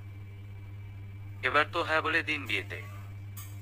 পুরো কথা শুনে জুহুর লজ্জাময় হাসি দিয়ে মাথা নেড়ে সম্মতি দিল। হারিস তৎক্ষণাৎ খুশি হয়ে কোলে উঠিয়ে নিল। জুহুর প্রথমে ঘাবড়ে গেলেও পরক্ষণে নিজেকে স্বাভাবিক করে নিল। তার নিচে পড়ার সাধ্যতা নেই, কারণ আগলে নেওয়ার মতো মানুষটির কাঁধে হাত রেখেছে। মানুষটিও তাকে পরম আবেশে জড়িয়ে রেখেছে। জুহুরকে কোলে করে বাসার ছাদে নিয়ে যায়। ছাদে রয়েছে একটি খালি মঞ্চ, যেখানে কোনো মানুষের বিন্দুমাত্র রেশ নেই। জুহুরের হাত ধরে মঞ্চে উঠে গেল। তার হাতে হাত রেখে চন্দ্রকে সাক্ষী রেখে নৃত্য করতে আরম্ভ করে। মনোযোগ নৃত্যে রইলেও দুজনার অক্ষিদয় স্থির একে অপরের মধ্যে। হারিস জুহুরের কানের লতিতে আস্তে করে কামড় দিল। ফিসফিসানো কণ্ঠে বলে, মিস হুরাইয়া, তুমি কি আমার জীবনে ভালোবাসার একটি উজ্জ্বল আসক্তি হবে? এর উত্তরে জুহুর মুচকি হাসে। নীরবতা সম্মতির লক্ষণ বুঝে হারিস জড়িয়ে ধরে তাকে। সকালে জিনিয়া উঠে কান্নারত অবস্থায় বসে আছে হসপিটালের করিডোরে। সেখানে সান্ত্বনা দিচ্ছে জিনিয়ার মা আর জুহুর। তার অক্ষির কোণে জল জমে এলো। হারিস হতভম্ব হয়ে এদিক ওদিক ছুটাছুটি করছে। তার বন্ধুর জন্য 2 ব্যাগ পজিটিভ রক্ত গ্রুপ লাগবে, এরই জোগাড়ে ব্যস্ত। গতকাল রাতে হারিস আর জুহুরের সৌন্দর্যমরা রাতের পর দিনে একটি আহতময় খবর পেল। ছুটে এলো হসপিটালে। সেখানে বাবার সঙ্গেও দেখা করে জুহুর। হারিস ক্লেনের বাবার কাছে এসে বলে, uncle, how is this happen? ক্লেনের বাসা অশ্রুসিক্ত কণ্ঠে বলেন। ক্লেনের জিনিয়াকে পছন্দ শুনে ক্লেনের মা খুব রাগ প্রকাশ করে। ক্লেনকে বারংবার জিনিয়াকে মন থেকে সরানোর কথা বলে, কিন্তু তার মেজাজ খিটখিটিয়ে হয়ে গেল। মাকে যা নয় তা বলে বকে দিল। এতে মায়ের হাতে চড় খেয়ে যায়। তবুও তার একটি আবদার, সে জিনিয়াকে ছাড়া অন্য কাউকে বিয়ে করবে না। চাইলে আজীবন জিনিয়াকে ছাড়া কুমার থাকার পণ নিবে। ক্লেনের মা সহ্য করতে না পেরে বলে, কালি তোর বিয়ে দিয়ে দিব হেনিমার সঙ্গে। Henima better than your Zinia. She is like a girl whose I expected. ক্লেনের রাগ চুইচুইম্বর হয়ে যায়। সে রাগের বশে ফ্লাওয়ার বেস ভেঙে ফেলে। ফ্লাওয়ার বেসের কাছে টুকরো নিয়ে রুমে ছুটে যায়। দরজা আটকে দিল। ক্লেনের মা হতবাক হয়ে গিয়েছিল। আমিও অবাক, ছেলে কিনা এত জেদি হয়ে গেল। তার পিছনে এসে দরজায় কড়া নাড়ি। কিন্তু আপত্তিকর বিষয় হয়ে উঠে যখন সে দরজা খুলছিল না ঘণ্টাখানিক ধরে। ক্লেনের মা কান্নায় বসে পড়ে। আমি দরজা ভেঙে ভেতরে ঢুকে দেখি ছেলে আমার অজ্ঞান। হাতের থেকে রক্ত পড়ছে। পুরো মেঝে ভিজে গেছে রক্তে। ক্লেনের মা উঠে চিৎকার করে। তাকে হসপিটালে নিয়ে আসি। এখনো কাঁদছে তার মা। ক্লেনের মা ছেলের অপারেশন রুমের দিকে চেয়ে আছেন। সেখানে একটি মেয়েকে অপারেশন রুমের পাশে দরজা ঘেঁষে বসে থাকতে দেখেন। কান্নায় মেয়েটির অক্ষিদয় ফুলে গিয়েছে, চুলগুলো উস্কুখুস হয়ে পড়েছে, উড়নাও এলোমেলো হয়ে আছে। ক্লেনের মা মেয়ের গলায় উড়নাটা ঠিকভাবে গুজে দিলেন। জিনিয়া কান্না মিশ্রিত অক্ষি নিয়ে বলে, আন্টি, আপনি আমায় ক্ষমা করবেন। আমাকে পছন্দ না বললেই পারতেন। আজ যদি ক্লেনের কিছু হয়ে যেত, আপনি নিজেকে ক্ষমা করতে পারতেন না। আমি চলে যাব তার জীবন থেকে, তাও আপনি তাকে কষ্ট পেতে দিয়ে না। ক্লেনের মা আহত কণ্ঠে অশ্রুসিক্ত হয়ে বলেন, না রে মা, তোকেই তার চাই। তুই ছাড়া তার চলবে না। আমার ছেলেটা খুবই শান্তশিষ্ট স্বভাবের। তুই ছাড়া বোধ হয় মারাই যাবে। আমার ছেলেটাকে দূরে ঠেলিস না। আমি ভুল করছি। আমি ভাবছি তোর আর ক্লেনের সম্পর্কটা খারাপ চোখে দেখবে সমাজ। তবুও ভালো লাগছে এই জেনে যে আমার ছেলে শুধু তোকে চাই। ছেলের খুশির উপরে আমার অন্য কোনো কিছু চাই না। আর রইল সমাজের কথা, তাদের মুখই হলো স্মরণাময়। তারা বলুক, আগুন জ্বলুক তাদের বুকে। আমি তো স্বামী সন্তান নিয়ে বেশ আছি। জিনিয়া ফিক করে হেসে দিল ক্লেনের আম্মুর কথা শুনে। কিছুক্ষণ পর ক্লেনের রুম থেকে ডক্টর বের হলেন। তিনি এসে বলেন, সমস্যা নেই, পেশেন্ট সুস্থ আছে, চাইলে দেখা করতে পারেন। ক্লেনের মা ভেতরে এসে কান্না জর্জরিত কণ্ঠে বলেন, বাবা, তোর জন্য বউ একটাই জিনিয়া। হয়েছে খুশি এবার। ক্লেনে খুশিতে আত্মহারা। কারোর পরোয়া না করে সে জিনিয়ার মুখমণ্ডল জুড়ে চুম্বন এঁকে দিচ্ছে। সবাই লজ্জায় বেরিয়ে পড়ে রুম থেকে। কিন্তু ঠায় দাঁড়িয়ে রইল হারিস। জহুরের বিরক্তিতে কপাল কুঁচকে বলে, আপনার কমন সেন্স নেই। এখানে ক্লেন আর জিনিয়া অপ্রতিভ দশায় ব্যস্ত আছে, আর আপনি কিনা মজারক্ষী মেলে রয়েছেন। তো আর কি করব? আমার বন্ধু বিয়ে করার আগে চুমু খেয়ে ফেলতেছে, আর আমি বিয়ে না করেও চুমু দিতে পারি না। That's not fair. চলো একই রুমে আমরাও করি। লজ্জায় কান গরম হয়ে আসে জহুরের। জোরকৃতভাবে হারিসের হাতে চিমটি কাটে। সে বেচারা চিমটির ব্যথায় মৃদু চিৎকার করে ওঠে। ক্লেন সরে আসে, জিনিয়াত রবার্ট নয়নে মাথা নিচু করে নিল। ক্লেন যে ভারী জনগণের সামনে চুমু দিবে কে জানত। জিনিয়া তাকানোর সাহস পাচ্ছে না। ক্লেন এত সুন্দর মুহূর্তে চুমু খাওয়ার সুযোগটা পেয়েছিল, কিন্তু বন্ধুর চিৎকারে মুডের 13টা বেজে গেল। হারিসের দিকে ক্লেন বিরক্তির আভা ফুটিয়ে বলে, দোস্ত চুমু খাওয়ার সময় ডিস্টার্ব করিস কেন হে? কি করব, আমার হবু বউ তো খেতে দিচ্ছে না, তাই তোকে কেমনে শান্তিতে চুমু খেতে দেয়। খেতে হলে সেম টু সেম টাইমিংয়ে খেতে হবে। এতে তুই অপেক্ষা করছিস কেন, যা। তুই না হারিস হামরাজ, রাজের মায় হুরপরি উড়াল মারলে বুঝবি। নিজের হক আদায় কইরা নে, বিয়ের পর পুরোটা করিস। আসলেই হক কথা। জুহুর বিস্ফোরিত দৃষ্টিকোণ নিয়ে চেঁচিয়ে বলে, হামরাজ চমৎকার, আল্লাহ চমৎকার। বউ প্রথমবার হামরাজ ডাকছে দোস্ত। খুশির ঠেলায় চোখে পানি চলে আসলো। হারিস ন্যাকামি করে পাশে থাকা পানির মুখ থেকে কিছুটা পানি অক্ষিদয়ে ছুঁড়ে মারে। ক্লেন হুহু করে হেসে দিল। হারিস কষ্টের ভান করে ক্লেনের কলার চেপে ধরে অক্ষিদয়ের পানি বাড়িয়ে বলে, দোস্ত খুশিতে তোকে চুমু দিতে মন চাই। ক্লেন উচ্চস্বরে চেঁচিয়ে বলে, হাউচিপ আমি ছেড়ে সর, যা নিজের বউকে গিয়ে দে, আমাকে দিস না। ভার্জিনিটি নষ্ট হয়ে যাবে, বুঝতে হবে অ্যাক্সিডেন্টের ফসল। সুইসাইড এটেম মাই ফ্রেন্ড, রাগ মিশ্রিত দৃষ্টি নিয়ে বলে হারিস। ক্লেন আমতা আমতা করে দৃষ্টি নিয়ে এলো জিনিয়ার দিকে। সে এখনো মাথা নয় লজ্জা নিবারণে ব্যস্ত। জুহুর কেবিন থেকে এক প্রকার ছুটে পালায়। এখন পালালেই বোধ হয় বাঁচবে ওই লাগামহীন ব্যক্তির কাছ থেকে। হারিস খুশির চোটে চুমু দিতে চেয়েও পারল না।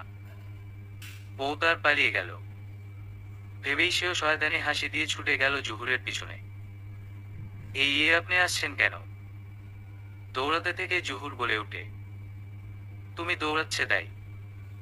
জুহুর দৌড়ে হসপিটালের পিছনের সাইডে চলে আসে, যেখানে ঘেরাও করা ঘাসপাতার সমাহার। সেখানে লুকিয়ে দৌড়ানোর চেষ্টা করে।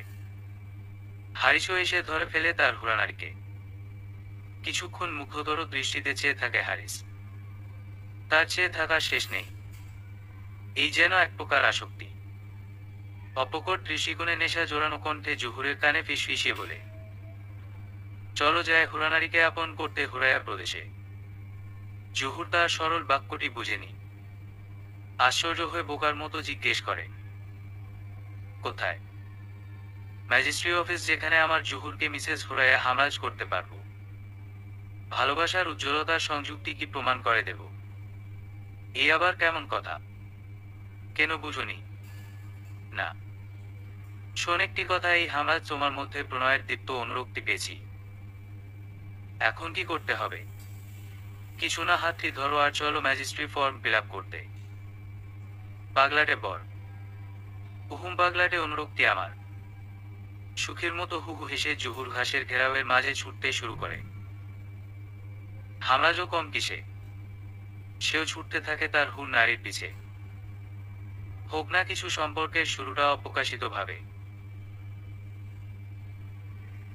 জীবন আছে যখন আনন্দে কাটাক তাদের সম্পর্কের মাটা, না থাকিলে হয়তো শোকে ভরা হবে জীবনের শেষটা। সমাপ্ত।